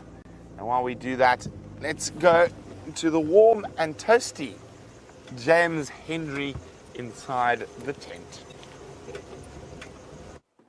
as with yesterday, he really can't get over the fact that we are nice and warm over here. Well, you know, that's just how it goes. Some people are destined to drive around staring at the sand in the freezing cold, and others are destined to be in the tent, warm and happy, and some Hoppy. Hoppy just fell over the camera, everybody. We had to put it all back together. Anyway, now, I just want to go through this again because I got it wrong again. I'm not a skeletal anatomist, you see. This is the tibia. Now, the tibia is the equivalent of your calf bone, which in my case is very insubstantial. But Hoppy, of course, has a calf the size of Bournemouth. Don't know why I decided Bournemouth was the correct thing to say, but it's very big. Now, so that's what this bone is. Now, it's positioned on the buffalo at the top of the leg, though. Then, you have got inside your foot, you've got a number of different bones. You've got things called tarsals and metatarsal bones. And the metatarsals are the long bits that eventually get to your toes. And on the buffalo, they are fused into this bone here. Right? And I think that's absolutely incredible. So those 5 metatarsal bones that you have in your foot are fused into this one bone in the buffalo, and indeed in just about every single 4-legged animal. And then, look over here, that's your heel. That's the same thing. It's called a I've forgotten it again. It's the heel. That's all you need to know. That's the heel. All right? So that's the buffalo. Now, quite coincidentally, we have the same sized bone, or the same kind of bone, of the elephant version. Now, this I'm going to go with elephant tibia on, and if you look at the shape next to the buffalo, you can see that it's the same, except that it's obviously much longer. And so this would have articulated or joined onto an elephant's femur, so that will be the thigh bone of the elephant. And we actually have one up on the top there, which because I only have 2 hands, I'm unable to retrieve it for you and show you how it would articulate with this particular bone. And then this would go onto exactly the same arrangement, this kind of fused metatarsal situation that we have there. And I just think that that's rather fantastic to know because, well, I just find it interesting. You might not, but I do. Now, the other thing I want to show you, of course, is something much smaller. If you could just zoom in there on the screen, Hoppy. If you could just, there we go, well done. Okay, now, that, everybody, is the mouth of a weevil. Now, many of you will have seen alien films before. Many of you will have watched things like District 9, where you had those prawn sort of cricket-like bipedal aliens, and their mouths looked exactly like that. And so many alien films you see have that kind of terrifying mouth on them when we see alien creatures. And it's because they do look so very terrifying. And people are so very terrified of insects. But they really are quite harmless, most of them, and they really are quite beautiful. This is a weevil. And like I said to you yesterday, he died, unfortunately, because of the cold. And then he was kind of helped along his way by Geraldine the cheesecake, who put him in the freezer. And there he has got his eyes and his beautiful mouth parts and his unbelievably detailed little carapace. I think he's a fantastic creature. Right, Brent Leo Smith is still driving along, hopefully going to find Mvula fairly soon. Let's go and find out how his search is going.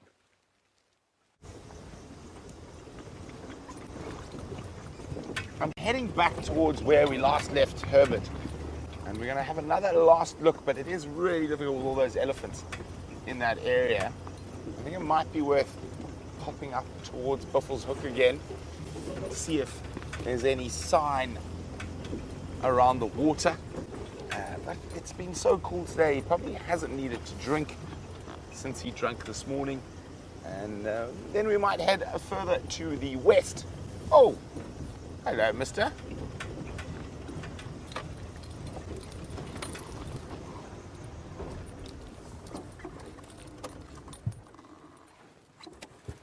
A big male giraffe.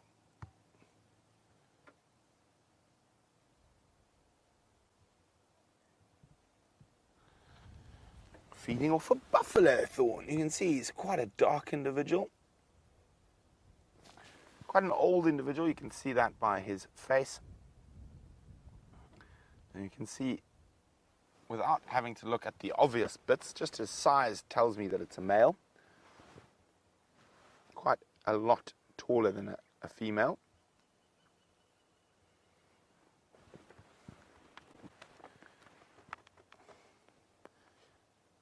They're actually incredible animals. So to be that size is quite a thing. Now, if we have another look at their legs, you can see how tight the skin is. Now, it's very tight like that to stop the blood flowing too fast down their legs. And also the first ever supersonic jet suits and space suits. The underside that keeps tight to your skin to help control the blood when you're traveling at those incredible speeds was designed based off the structure of a giraffe's legs and their skin. G-force suit. A G-force suit, thank you. Yes, I don't know the technical terms for such things. A G-force suit, there we go.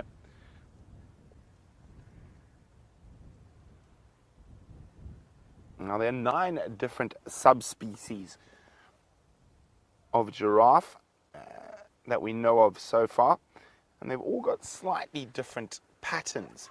And like most animals out here, no giraffe has the same set of blotches and splotches as the other.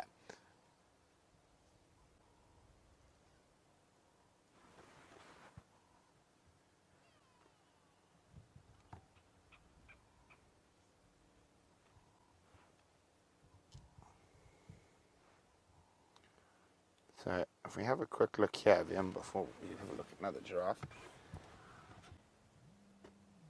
So if we have a look, there's the different sort of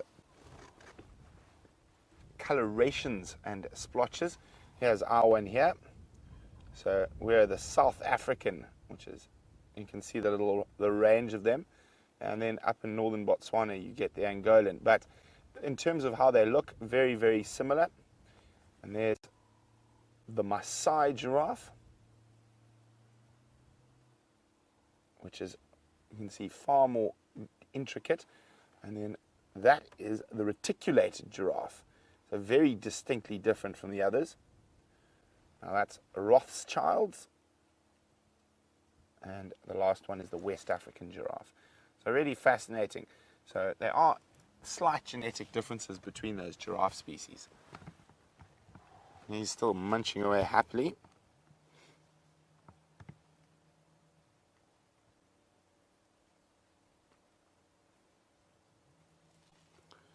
Now, our giraffe, the South African variation, is not endangered at all and is quite widely distributed within its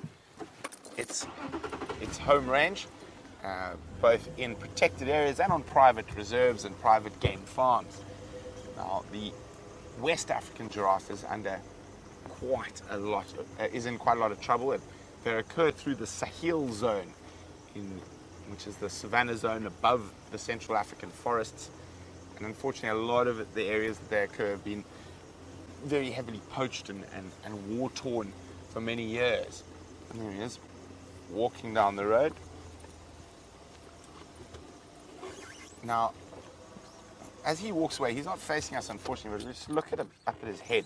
And you can see those protrusions and bumps and stuff on those horns. Now, James is going to show you a little bit of a much closer view of what's actually going on there.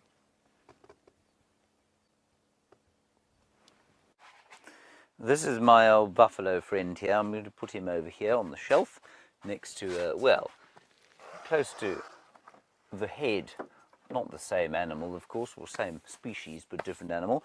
Now, we have made extensive use of this giraffe skull over the last year or so, but let's have another look at him, just because he's such a cleverly magnificent fellow. And there are two things to check here. First of all, the amazingness of the skull.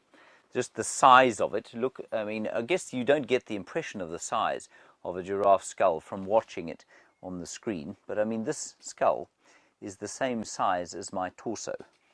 So now I'm not a very big fellow, but I'm not that small.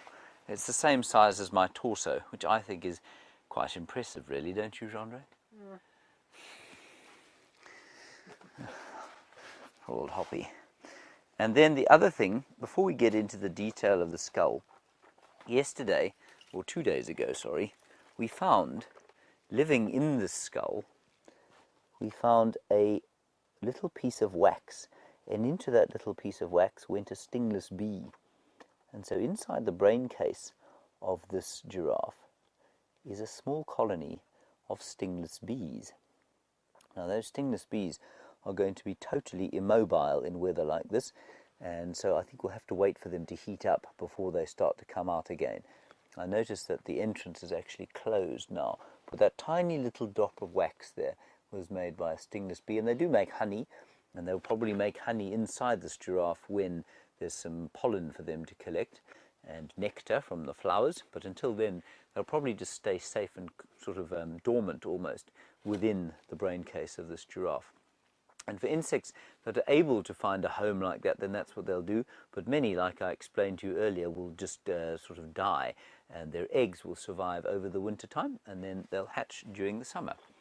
And just a quick one on the front of the skull here. Now we know that giraffe skulls calcify. So there you can see a calcification bump. This whole bump here is from fighting.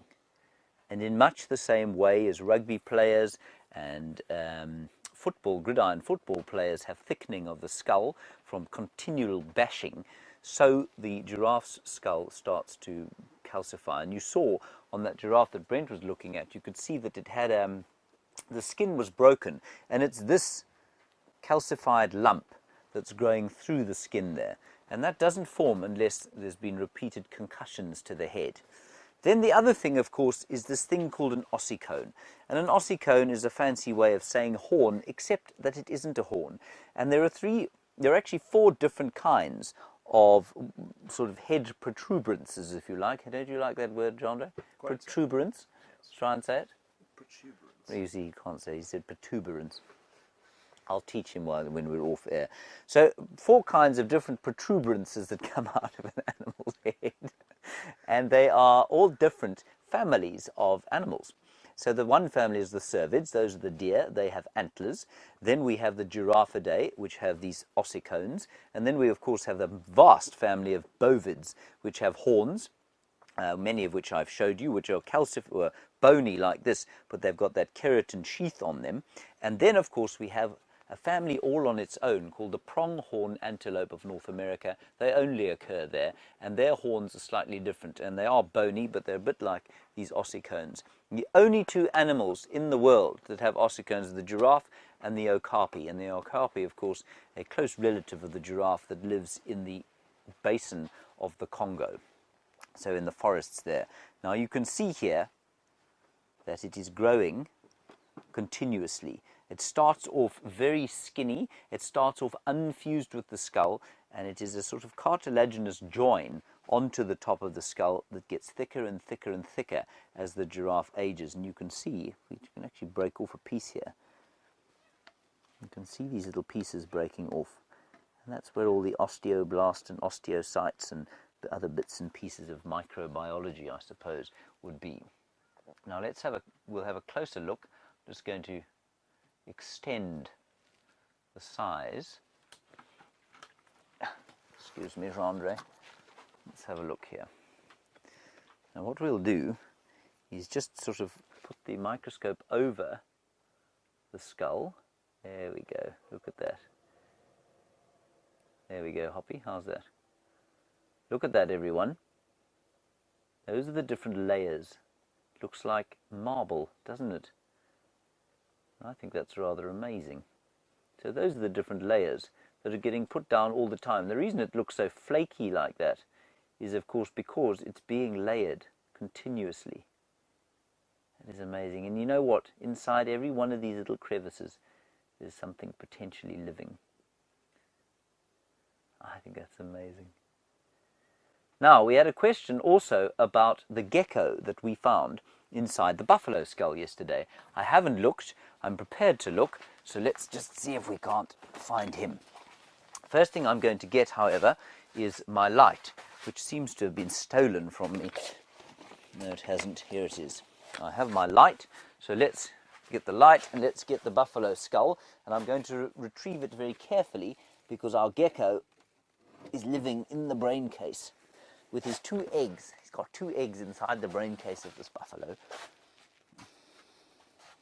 Now, Hoppy, I think you're going to have to show us via the microscope. No, you're definitely going to have to show us via the microscope.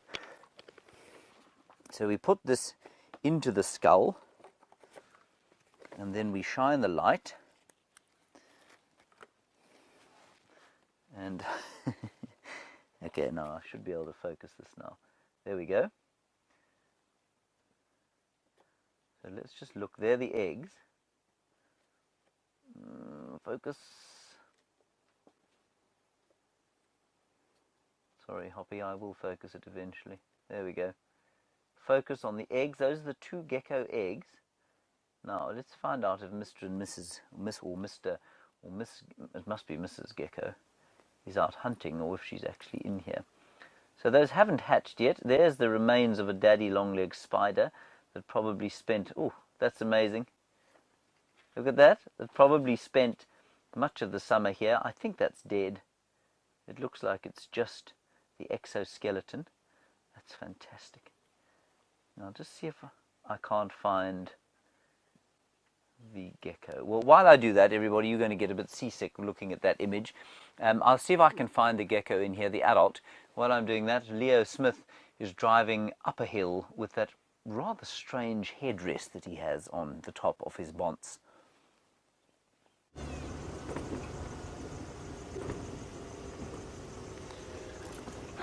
James, commenting on my mane, because I still have one. Blows in the wind. We think that male leopard's being chased properly by those elephants that move through that area later in the day. So we're going to hope that we find his tracks tomorrow morning, or maybe he might pop out this evening.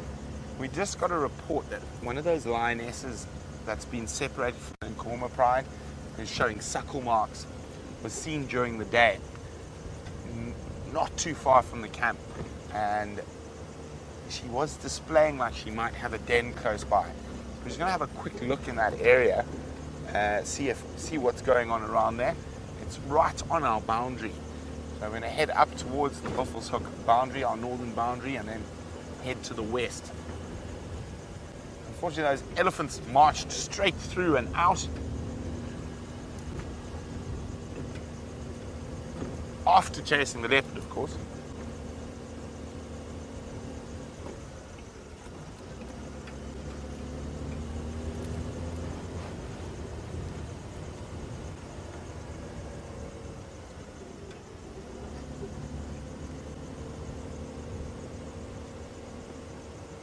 The wonderful thing about being out here is we're constantly learning.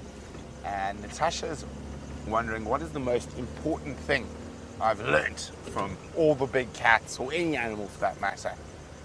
Natasha, it would have to be patience. You know, some can be incredibly patient. I sometimes am not. So I'd probably say it's patience. Strangely enough, I have a lot of patience when I'm in the bush, or tracking, or sitting with a sleeping kitty cat. But outside of that and fishing, patience is probably not one of my strong points. So I'd probably say patience is the most important thing I've learned. And I'm pretty sure most James and Jamie and everyone can attest to my lack of patience.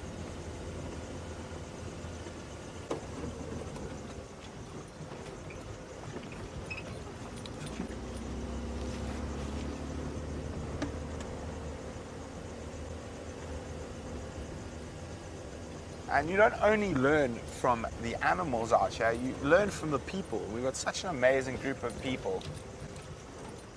So it is it is an incredible experience, and I think one of the things that everyone can learn wherever you are in the world is to just be open to learning. You can never know enough.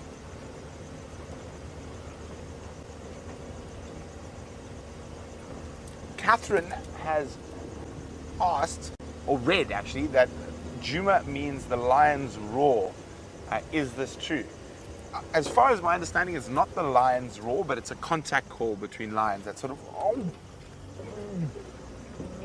rather than that full-blown roar. But that is what my understanding is, chatting to the guys out here. So it is a lion call, but not the deep roar.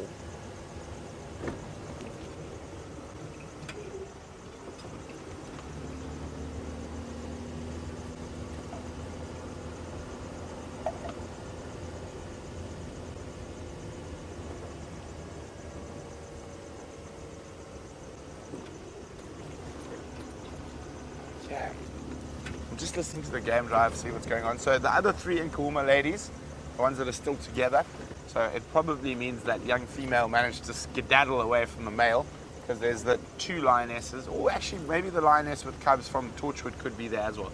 But they've caught a waterbuck sometime during the day, just to the east of our boundary. So they're probably not going to be around unless the Birmingham boys come in and take the lion's share. So we're going to check for this female who's possibly got a den in this drainage system up ahead over this hill here. Now, Viam and I were walking in this system looking for her a couple of days ago, and stumbled upon a hippo sleeping under a bush, and Herbert was following leopard tracks in the same area this morning and stumbled on, which I'm pretty sure is the same hippo sleeping under a different bush.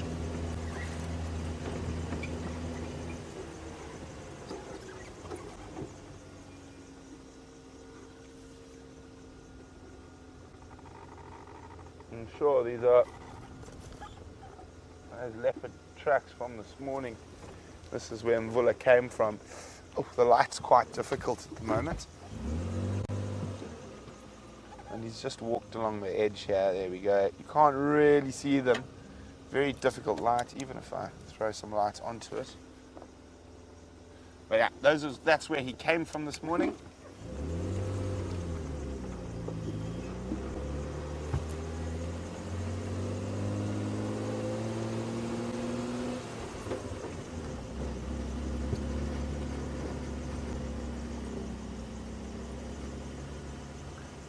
So I'm going to start slowing down and checking quite carefully now as we head over the ridge towards where that lioness was spotted in the middle of the day.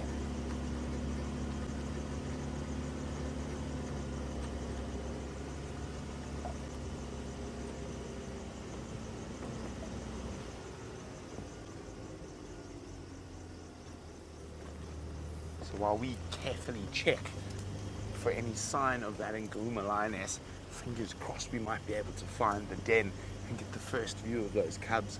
Let's go see James, who's going to be talking about armoured plating. I am going to attempt to talk about armoured plating once I've turned my own voice off. There we go.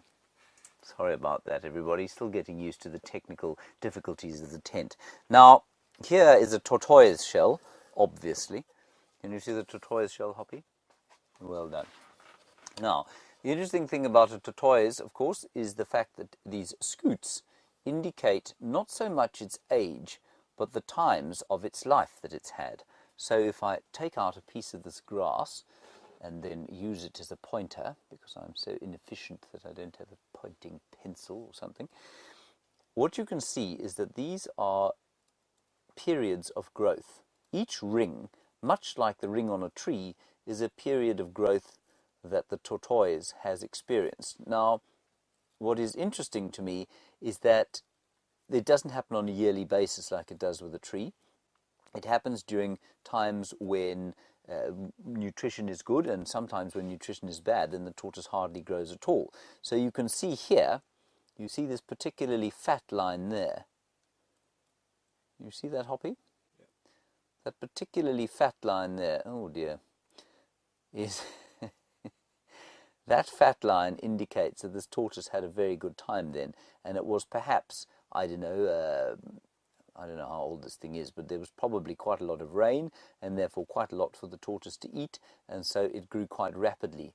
That was followed shortly thereafter by a particularly bad year, that last little bit there, where the tortoise hardly grew at all. Now, I think that's absolutely incredible. And we'll just have a quick look under the microscope as to exactly what these scoots look like. These are called scoots, by the way, and they come off. They're made largely, sorry, Jean-Andre. Let's do that first. There the scoots are. There we go. Isn't that amazing? So even in finer detail than what I was showing you, you can see the periods of good growth to the left-hand side of the screen, and then towards the center, very poor growth, and then back towards the right, also pretty poor growth. So a couple of rough years this tortoise has experienced. I think that's fantastic to see. All right, Jean-Andre. And the last thing I just want to show you about this particular tortoise. And here, I'm going to actually break this off. This is a scoot. Okay, now when we talk about scoots, that's what we talk about. It's this kind of shell covering, which I think is quite nice. And Louise, you want to know, if you kept a tortoise as a pet, would these sort of scoots grow equally? Would the rings be more equal? I imagine they would. Yeah, probably a lot more equal than they would be here. We've got another one here which doesn't have, it's only got one scoot left on it. And this one, actually, quite interestingly, I think, seems to have had a slightly tougher life. Very, very thin lines of growth, very few fat lines of growth. So I imagine that were you to have a pet tortoise and were you to feed it consistently and not starve it too much or go away on holiday and forget to give it something to eat as when you were gone, it would probably have scoots that were exactly sort of symmetrical, if you like. And, I mean, a tortoise doesn't have to eat all the time because it's a reptile. It does not maintain its own body temperature. It's poikilothermic, which means that it must retrieve, or it must sort of derive its temperature, some buffalo. It must derive its temperature from the outside. And so they can go into a kind of state of dormancy, which they will do during the winter time. And then they won't grow at all. Hoppy, are you able to come out here briefly? Just want to show you some buffalo walking across. They've obviously now hidden themselves behind a bushel. But I think they're about... Did you see? There they are. They're just coming out there. And that's just to show, of course, that our little office here is in the wild, and it's so wonderful to be able to do what we're doing here and be inside and outside at the same time, of course. You don't have to be outside too much. Oh, there are baboons shouting.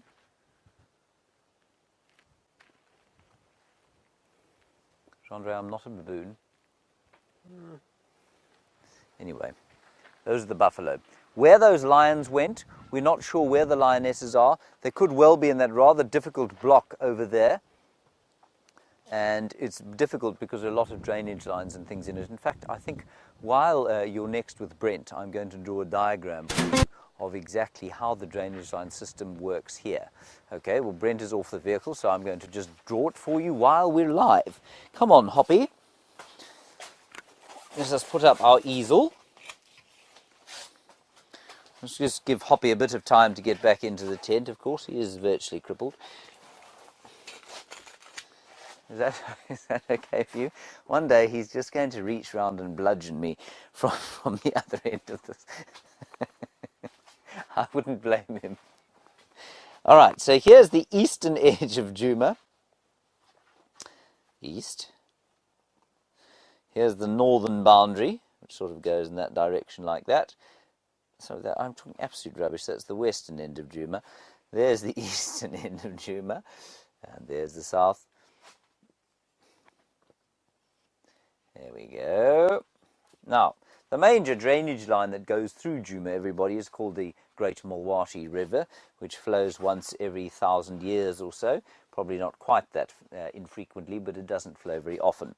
Now, flowing into that and joining at where I'm sure you've heard us talk about Nyala roads, south and north, somewhere around there is where this other drainage line joins.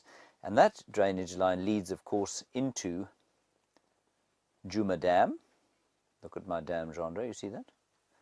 Here's Djuma Pan. Here are the lodges. There's Vuyatela and there's Galago. And this is fed in turn by a drainage line that splits many times. And when I talk about that difficult block, what I mean is this area here. And we found many animals in there on foot. We've had some wonderful times in there on foot. And it's almost like a little wilderness block on Djuma where we don't see, there are no roads in there at all. And so it's very difficult to access in a vehicle. And it's just really nice to go in there and have a look. And I'll just give you a quick idea. The Mvubu Road runs like this.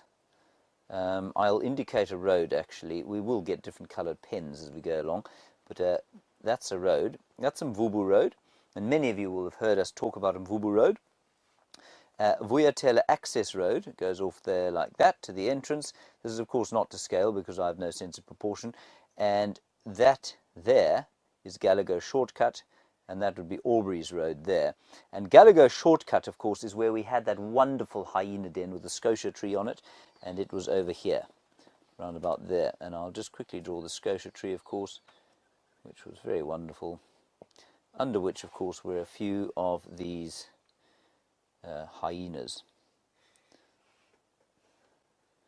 This one is particularly being territorial. You can see its tail is up at the moment.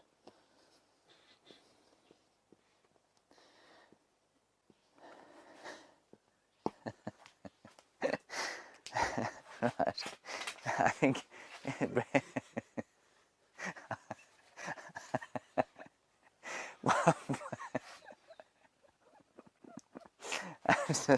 all right, sorry about that. You know what else I'm going to show you? We were just waiting. Brent, he's frantically trying to track something for you to see. Jamie's down. So let me draw you another diagram. It won't be quite as comedic as this one.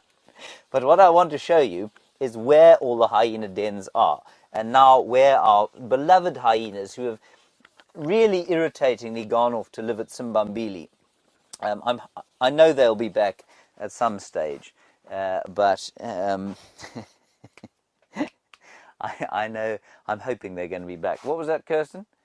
You say we can go back to Brent. Okay. Well, let's do the hyenas first quickly, because I know that you're fascinated. It's like, it must be so amazing to watch someone so skilled draw. Is it, John Ray? Do you find it incredible to watch? Do you feel honoured? Yes. There we have Djuma again. Look how fast I'm doing it this time. There we have Simbambalai.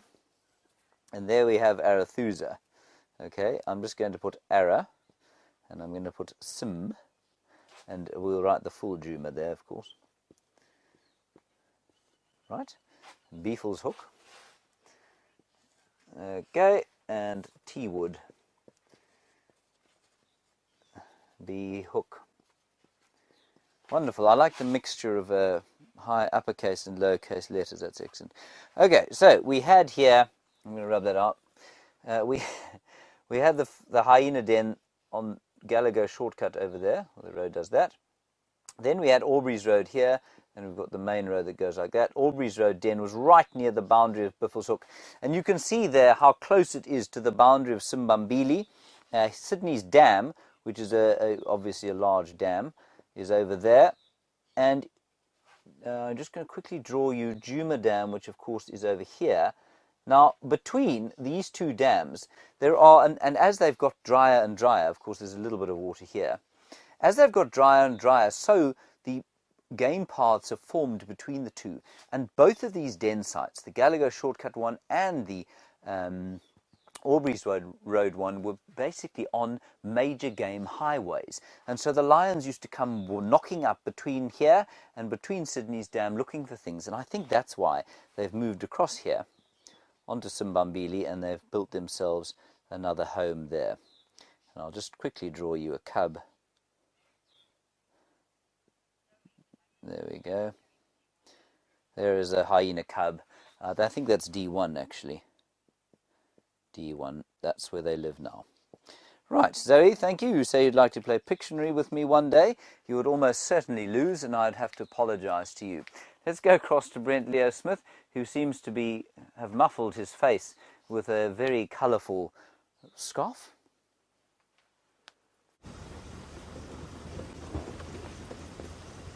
It's cold. So we did a quick little walk around where that lioness was last seen. Unfortunately, it looks like she hasn't come back towards Djuma. And we're going to go now check towards Sydney's waterhole. There might be something there.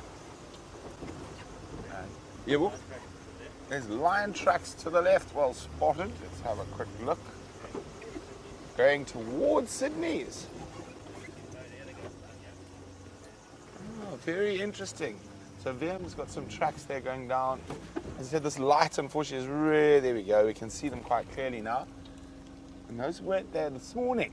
So definitely worth going to have a look. But I think we're going to check the water hole first. I'm just going to let these gentlemen pass. Now, maybe they might have moved down towards the water hole. Also, there's that big herd of buffalo around Zoe's Road. That looks like a male there. So it could be that one Birmingham we saw yesterday evening. And he crossed into the north. So he might have come back. Oh, he's come back. He just went for a scent mark. He's walking down the side of the road here. Fingers crossed there's a lion.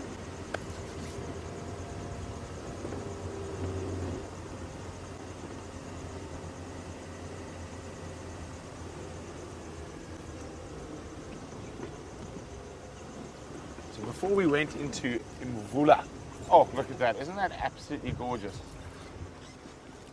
That tiny little hole in the grey, dreary sky and this angelic light bursting through it.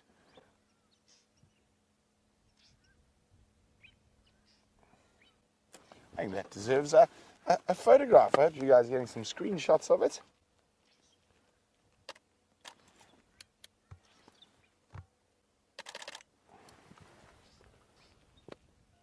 Absolutely stunning.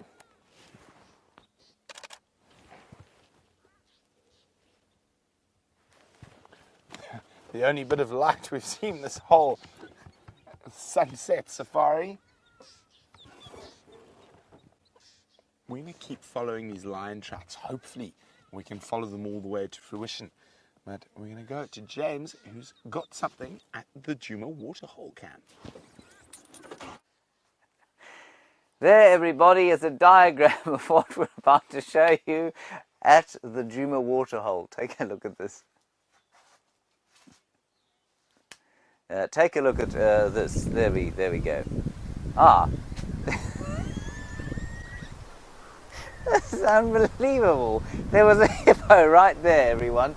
But there is no longer a hippo over there. So let us observe the hippopotamus that I have drawn for you. A number of amazing features, of course, the most important being that the nose of the hippopotamus, the eyes and the ears are on the same plane, which means that if the hippo is lying under the water, let us pretend that that is the water's surface there, H2O, you can see that it's, while it's...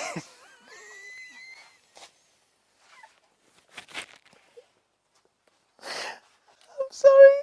Well,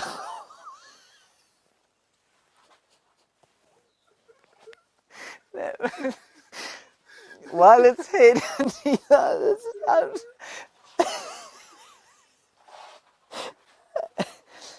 its head, while its body is under the water here.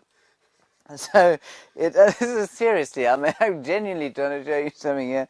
Its nose, its eyes and its ears are out of the water while it's standing on the river floor like this, and they normally are not swimming there, standing on the floor here. And of course, also on the floor, you might find a couple of fish and maybe a frog. Right, there we go. And a terrapin. I forgot about the terrapin. But the terrapin would be sitting over here. There we go.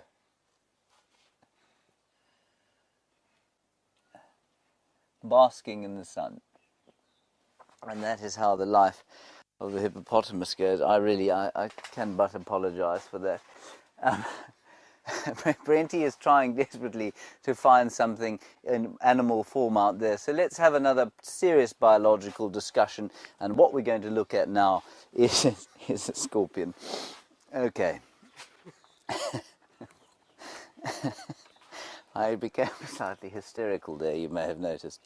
Right, now what we have here, remember I described yesterday how most invertebrates have what we call, well, all invertebrates, of course, without an internal skeleton are unable to grow from within. So they've got to grow and then crawl out of their skins as they grow. And this unbelievable scorpion thing here, let me just revitalize the microscope. We'll have a look at it first without the microscope. There is an immature scorpion exoskeleton. So this is a particularly venomous scorpion, it was, or probably still is. They're quite long-lived. And this one came out of its exoskeleton a while back and just deposited this almost completely perfectly. It would have basically crawled out where the mouth is, crawled out the front and wandered off. Now, the reason I say it was venomous, of course, is because the pincers are so much smaller than the tail. So it's probably what we call a parabuthus. It's very difficult to tell what scorpion it is from looking at it. But let's go, what I'm going to try and do is just zoom into the sting here. There we go. Sorry, Hoppy, I'm right in your way there. How's that? Let me just, ooh, there we go. Look how, that sting there, look how sharp it is. Isn't that amazing? And it would go straight into my hand very quickly. Now, just beneath the sort of sharp end of the wedge, if you like, or the thick end, the sharp end of the sting, is a poison gland. So that first sort of thick fat bit there that you can see is the gland in which the venom is kept. And that venom, of course, on a scorpion like this would cause some damage. And I think you'd probably find that it showed neurological or neurotoxic effects. There we go. And you can even see, astoundingly, some of those trichobothria. Those are those hairs. And those hairs there, of course, as Stefan mentioned the other day, when he found a living scorpion as opposed to just the shell of one, are very sensitive nerves. And they will be able to sense the slightest movement in the air, and that will make the stinger extremely accurate. So although the scorpion cannot see what it's stinging, those incredibly sensitive trichobothria will allow it to feel where the sting is moving through the air and be very accurate in putting that nasty, nasty sting into whatever happened to be causing it offense at the time. Let's go back across to Brent and find out what he has to tell you.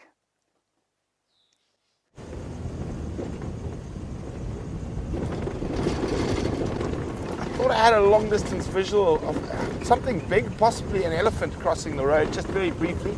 So I'm going to head down in that area. Now, Shadow and her cub were last also seen in this area, and they haven't been found again today. So we're just having a quick look here along the western edge of our traverse to see if we get any luck.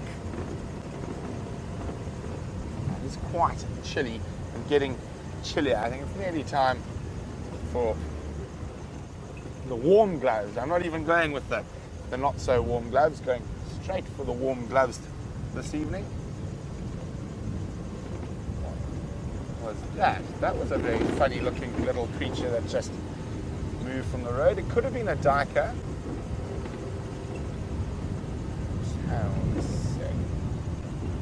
It was a duiker. There we go. It's going to disappear. It's just behind this termite mound. Oh, little boy. Whoa. Don't run away, mister. Keep still. There we go. They're so hard to often get because they do just disappear. A little male duiker. There we go. Now, interestingly enough, duikers are one of the only antelope species that has regularly been recorded eating meat, even hunting baby ground birds. So quite strange. Even the duiker we get here, which is the grey duiker or the Grimm's bush duiker. Now, the duiker species further. Oh, there, is that an elephant? I think I see an elephant. I can't see. There's something large. I'm hoping it's some ellies.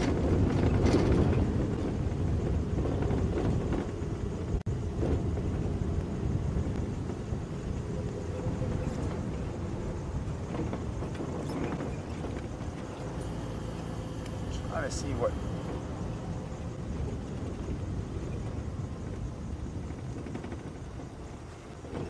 Go.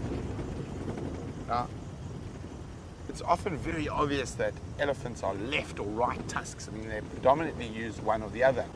Paul's wondering, will antelope do the same? Well, no, not really, Paul. An antelope, those horns are almost there exclusively for fighting. They don't really use them for feeding too much, except for eland. I have seen eland use their horns to break branches to feed on them, but again, I don't think they would specifically choose a horn. Yay, ellies!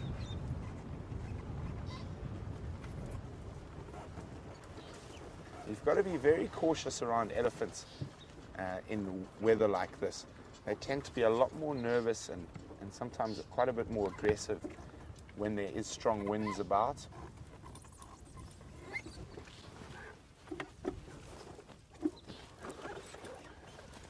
This looks like quite a nice breeding herd, and their body language is great, nice and relaxed. And then we were just talking about left and right tusks, so she's right tusked. Oh, look at the little ones behind her. There we go. They look like they're up to mischief. They might be enjoying the cool weather for games. Not obviously as focused on feeding as the older ones, as they're relying almost exclusively on mother's milk at the moment. So yes, game time. Let's play, jump on each other. Isn't that cute? Oh, right, still out of the way, adolescent. It's jumping right onto the other one's back. Unfortunately, let me just try and move. Oh, moving trees. Having a grand old time. They should move the way back towards us. There we go. Now at that age, there's no dominance really in that display. It's just playing.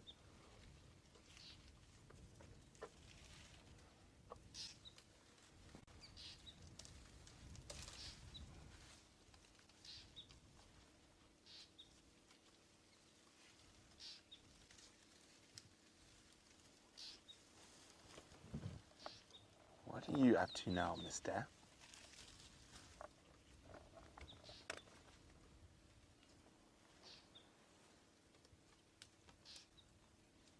Look at them.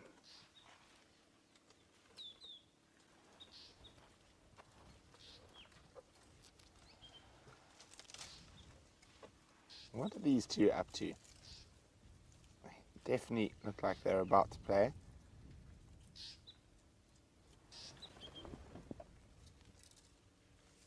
Two little partners in crime.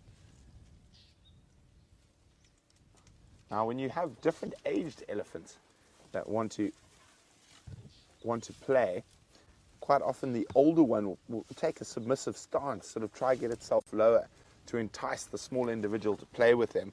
But in this case, they look very similar aged, so there's no need for that.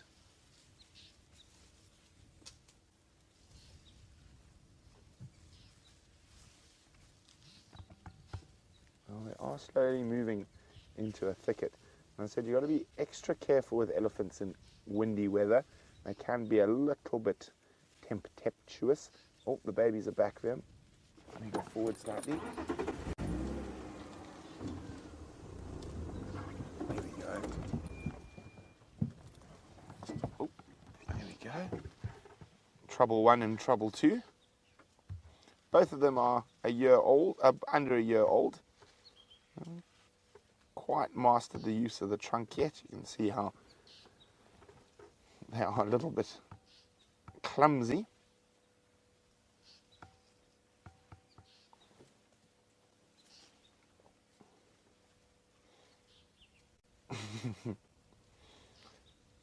Look at him, they're trying to climb and balance on top of that termite mound.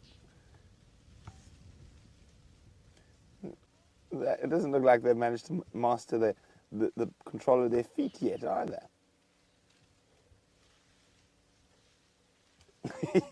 Little head shake.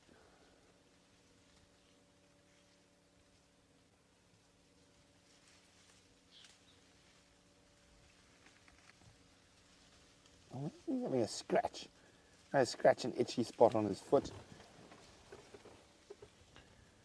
I wonder if that's an active termite mound and they're attracted by the heat more, not because they'd get cold, but more from a curiosity point of view.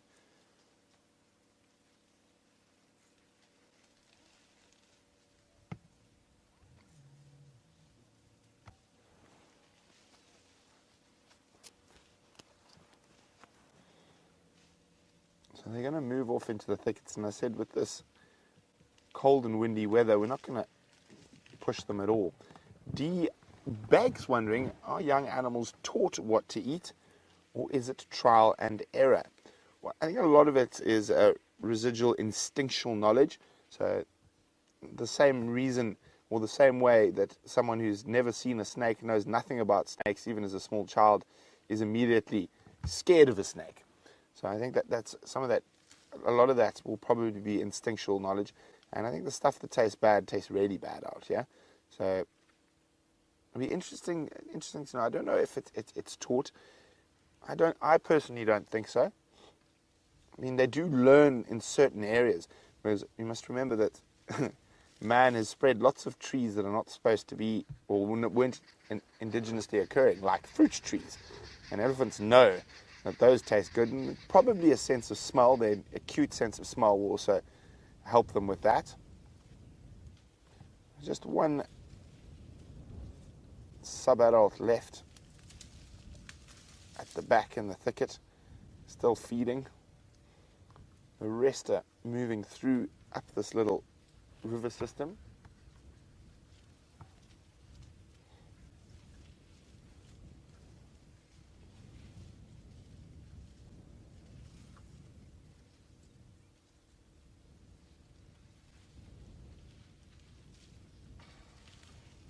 Now,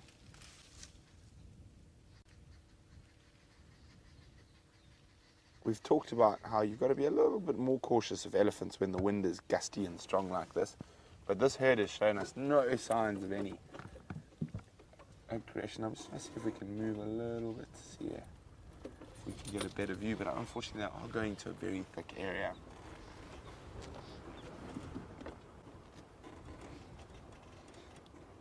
I think we've got one last little view through the gap there.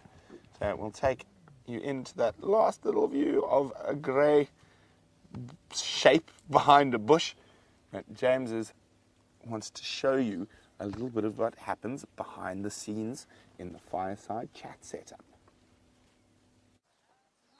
Behind the Fireside chat, a lot happens. Now, this is the third cameraman for the day. You'll notice the angle is slightly different. It's because David is back from leave. Welcome back, David. Thank you, James. It's wonderful to have you with us. Now, let us do a little about turn. Come outside, everybody. And you don't get to see Fireside chat from this angle. Lurking in the shadows is Brian Joubert. Hello. There we go. And lurking also in the shadows is Jamie Patterson. She's preparing herself, putting a different earpiece on, getting herself ready, while Brent, of course, is alone in the wilderness. So just an idea of what goes on here. There's Eugene, of course. Hello, Eugene. Hello. There we go. No, so we have to have 2 lights. If Hoppy Longstockings is doing things, we have to have about 70,000 lights there. He is out there trying to light the wilderness like some sort of ancient god. I'm not sure why he's doing that, but it will presumably have some sort of interesting effect during the course of the Fireside Chat. Then we're going to have 2 cameras today. One for wide and one for close.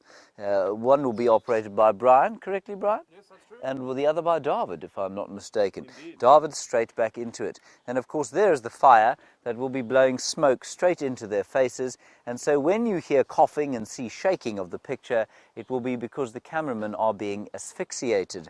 We, of course, have insisted that we sit the other side today because, well, it's just more comfortable and less smoky.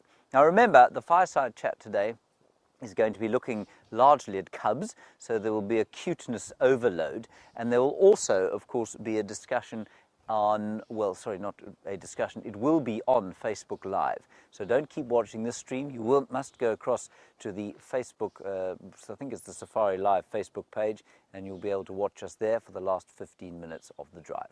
Let's head back across to Brent, find out what he's doing, and preparations will here continue.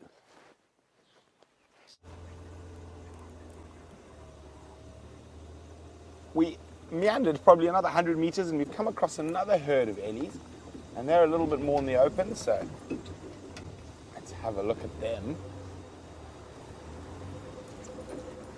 Hello, elephants.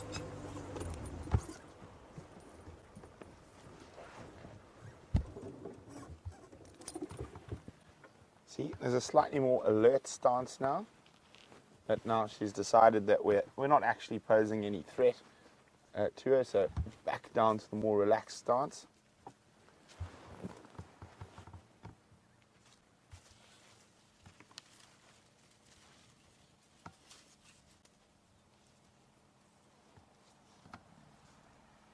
Vim, you're being snuck up on behind you. Ah. There we go. There we go. Vim was being snuck up on. Well, and as soon as he realized, I think he was caught, he disappeared. Hello. There we go. There's another sneaky elephant. Little monsters. Yeah, quite a lot of communication. And those trumpets. I'm just going to reverse slightly. Now, very important, let the vehicle run for a few seconds. If any of you are ever planning on doing a self-drive to the Kruger National Park, very important to understand just a little bit about elephant behavior. So it's always good when you switch, after you've switched off your car, you switch it on, let it run for a few seconds before you move. It gives the animals a chance to sort of get used to it. Also makes them realize that you're not a threat. So if you immediately start moving and making loud noises, and just think an engine revving could be misconstrued. Here we go. Hello, Mr. Naughty. Yes, you're very scary. Now, again, in a herd that's not relaxed, a young one behaving like that can make the whole herd become very aggressive or uncomfortable. But if we go a little bit, look at this here, we're getting chased. So this is just games from the little ones. But see, as you go wider, you see there's a big female off to the left, and her tail is completely down, hanging loose, so she's not upset at all. This one, you can see how, there we go, that tail extended like that. In this circumstance is a bit of a game, but in other circumstances, that would, on a big elephant cow, that would be a warning sign for you to keep your distance. Now, if you're not sure, rather keep a little bit more distance. Of course, we often get very close to the eddies, but we've all been doing this a long time and have spent a lot of time in the bush.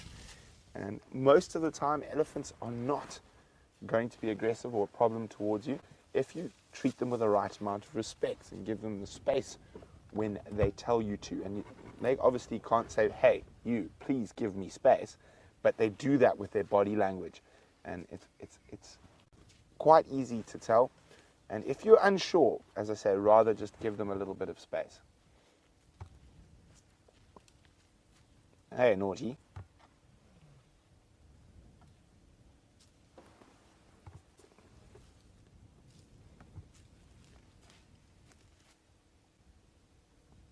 Now, of course, I'm bundled up in all forms of warm things. And Mike's wondering, do elephants feel the cold? I'd say probably they do, but sorry, I saw something run across the road in the distance, but it was a warthog.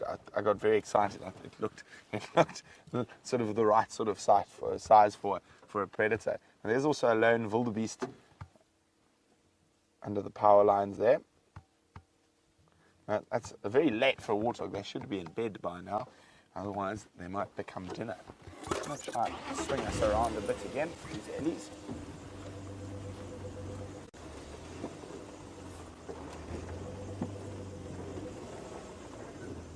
How's that going?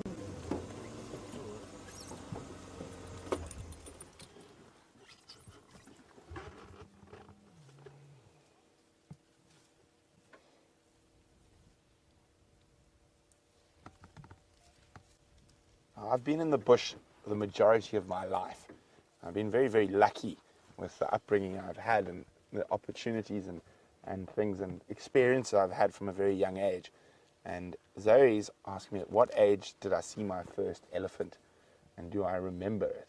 Well, I probably don't remember my first elephant sighting, but I do remember my first elephant on foot sighting. It's my earliest memory, strangely enough. It's my first memory. My family, my grandparents, my parents and friends were up in northern Botswana on a big camping trip through the Okavango Delta. And they stopped at one of those magnificent big Mopani pans around in Moremi Game Reserve. And they stopped there to have a sundowner. And while they were having a sort of sundowner, about to cross the road, me being me, I managed to do a disappearing act. I was probably about 2 years old, or maybe just a little bit younger. I think I had my second birthday on that trip. And suddenly, when my father looked up, I was standing no more than about 4 or 5 meters, maybe even a bit closer, to a massive elephant bull. And I was talking to him, and he was just keeping dead still, and I was obviously speaking gibberish to him. My dad managed to walk up very, very carefully and pick me up and then walk away. And that Ellie bull shook his head at us a bit, and he didn't actually become aggressive. He was just sort of more shocked than anything. And I got a hiding, and the elephant bull got a big thank you from the rest of the family. That's my first memory as a child, and I suppose sort of destined to spend the rest of my life in the bush after that. So there we go, Zoe. That's my first elephant memory, and it's also my first memory.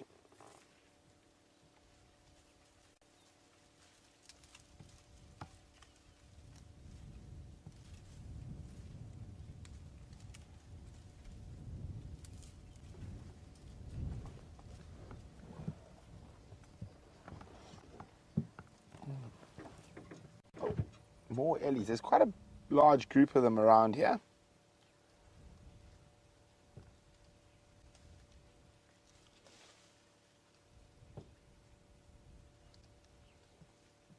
Now, of course, elephants are the heaviest creature we have out here. Chitra is wondering, can a termite mound take the weight of an elephant? Well, Chitra, it all depends on the termite mound, but the big fungus-growing termite mounds most definitely can. They might break some of the chimneys and things like that, but the termite mound itself will be completely safe. I think maybe some of the top halves of the smaller black mound termites might not be strong enough, but definitely majority of the termite mounds here will be able to take the weight of an adult elephant bull, let alone a cow.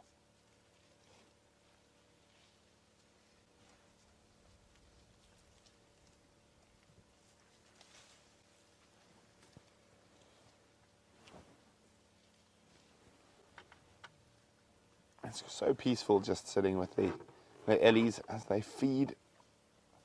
Now we're watching them. Been watching them feed quite a lot recently, and what's amazing me is that the diverse amount of species that the elephants are feeding off at the moment. We counted one young ellie bull. I think he ate 6 different tree species and a vine in the space of about 6 minutes. So with this drought, they're definitely going to expand their feeding habits, and in a lot of cases they'll feed on plants that, if they had a choice, if it had been a good rain year, they probably wouldn't feed on.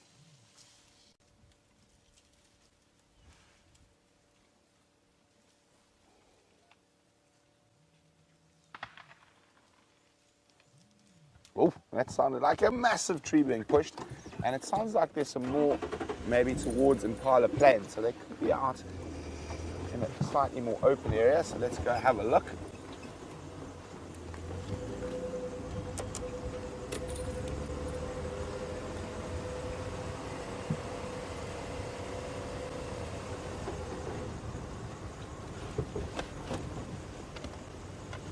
Our big Safari Live welcome to Khan in Toronto. And Khan's wondering, why do we turn off our engine whenever we stop to look at an animal? Well, firstly, Khan, it's just a lot more pleasant rather than having the noise of an engine going, to just enjoy the sounds of the bush around us. And that's pretty much the main reason we switch off our engines. It's to stop that distracting noise of the car, and so we can really experience that animal we're looking at.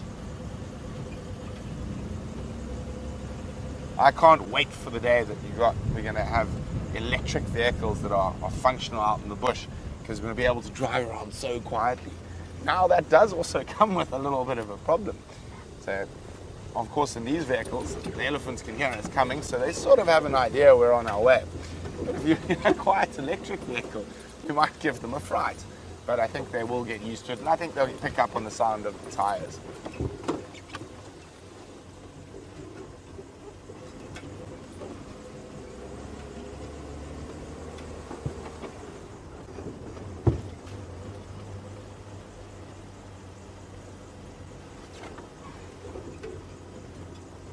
Of course, being out in the bush and going out twice a day, every day, is hard on our poor vehicles, and we've had a few vehicle problems of late. And James thinks he spotted something. There were male leopard tracks here yesterday, and Kathy's wanting just a quick update on what's happening with the vehicles. Of course, I'm out in the rust bucket, or rusty, and Jamie was out in the, I think they're calling it the boat at the moment, which is a quick modified vehicle, which is not our normal vehicle. Wendy has had a constant problem with her starter motor recently, and we haven't been able to diagnose and fix it properly down here, so we popped her on a trailer with a jigger and sent her off to Johannesburg, or to Pretoria, about 500 kilometers away, to Land Rover experts to try and fix her. And jigger's a bit more terminal, and we're not quite sure what happened, but there seems to be a problem with the engine itself. So they are also on the same trailer. They sent, hello little one. I love little elephants. So, before I carry on with this little Ellie, so both Wendy and Jigger have gone to the doctor, and will hopefully be back this week at some point, and hopefully spick and span.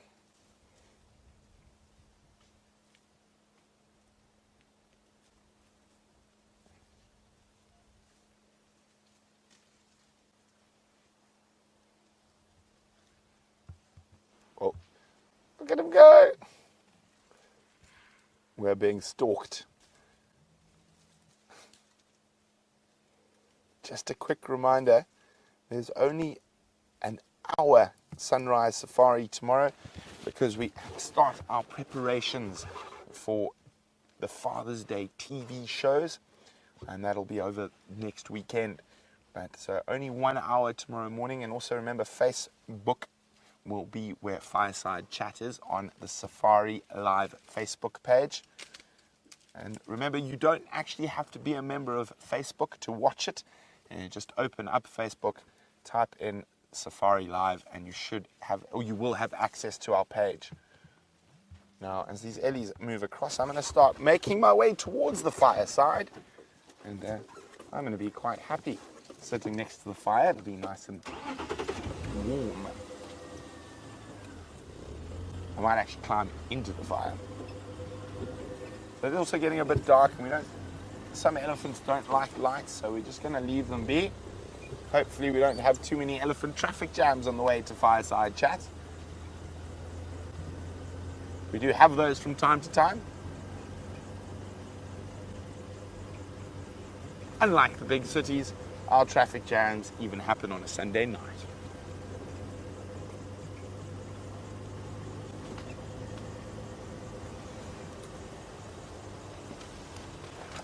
Now it's just getting dark enough now that we're going to pop out our spotlight and hope we can find a little nocturnal critter. Like a bush baby, I'm hoping for.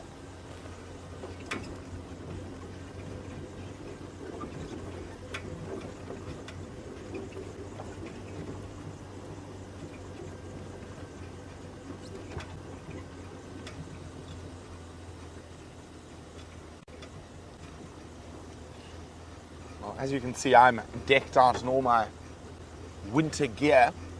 Andrew from Florida, very sensible to live in Florida, Andrew. Very nice climate. I do approve of the Florida climate, nice and warm.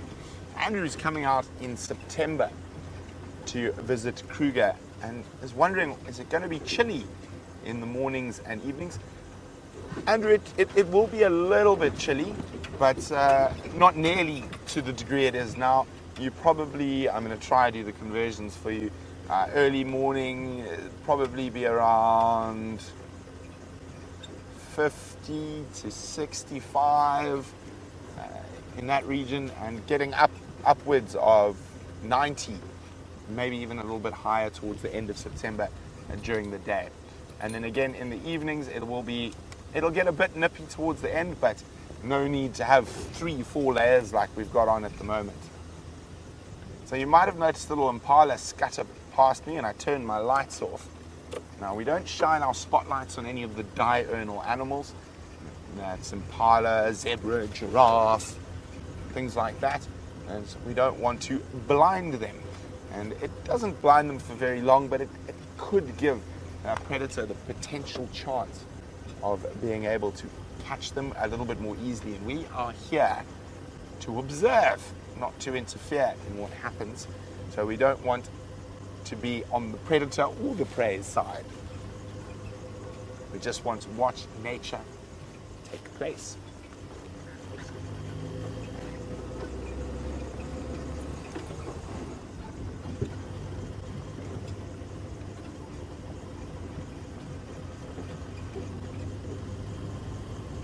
Now I'm really hoping this cold front blows off overnight, because it's cold enough without it being windy and cold as well. So even though the temperatures haven't been as low as we've had, it just doesn't seem to get warm at all. It's been definitely blanket weather is what I call this. A good book and a blanket and a cup of tea. Although Jamie kindly made me hot chocolate for my drive today, but I've finished it very quickly.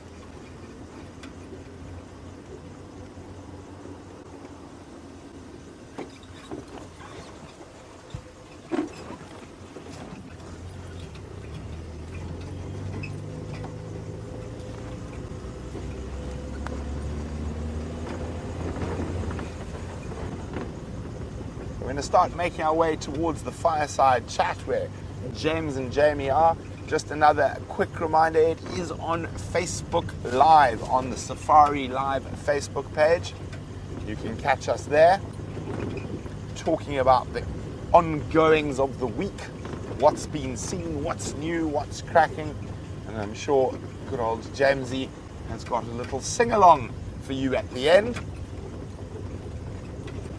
Fortunately, he's back because we really don't want Jamie or I to sing.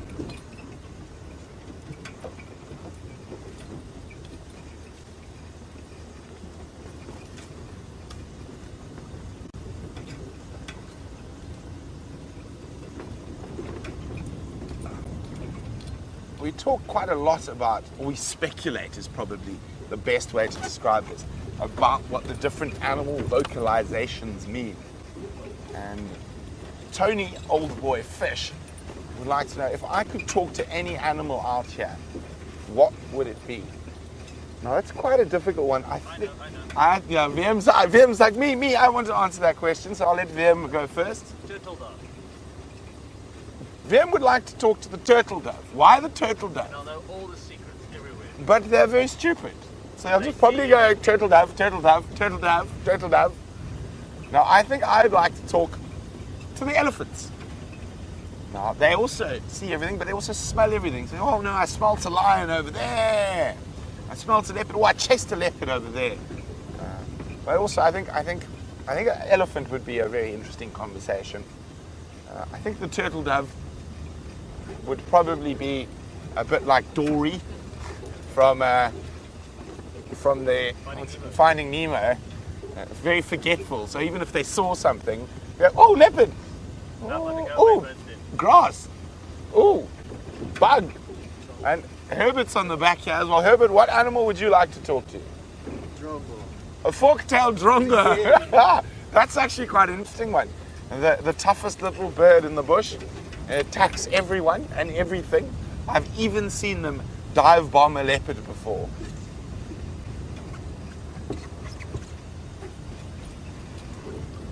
Oh, that's a very interesting question. I think elephants, initially, I went with lions, but I think lions, I think I got the lions way out 4 meters. If that would really go. Let me jump.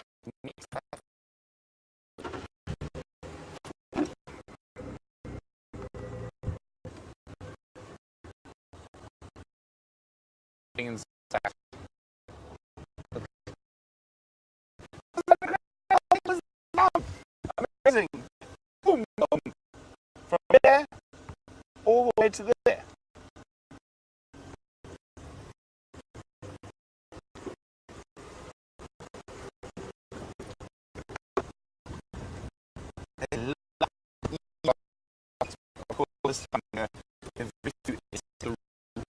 There are quite a few people still out, but the majority and other so much things that can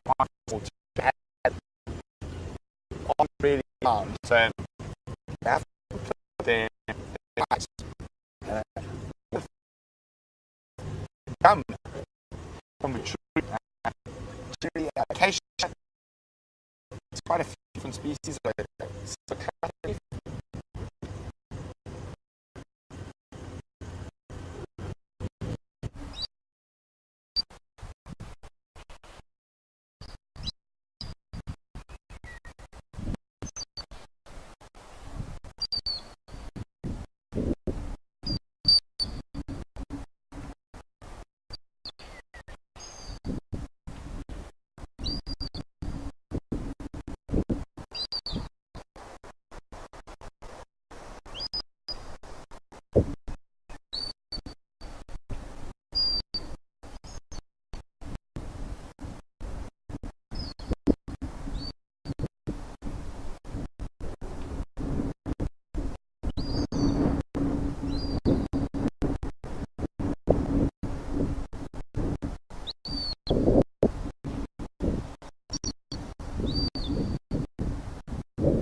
must put it lower.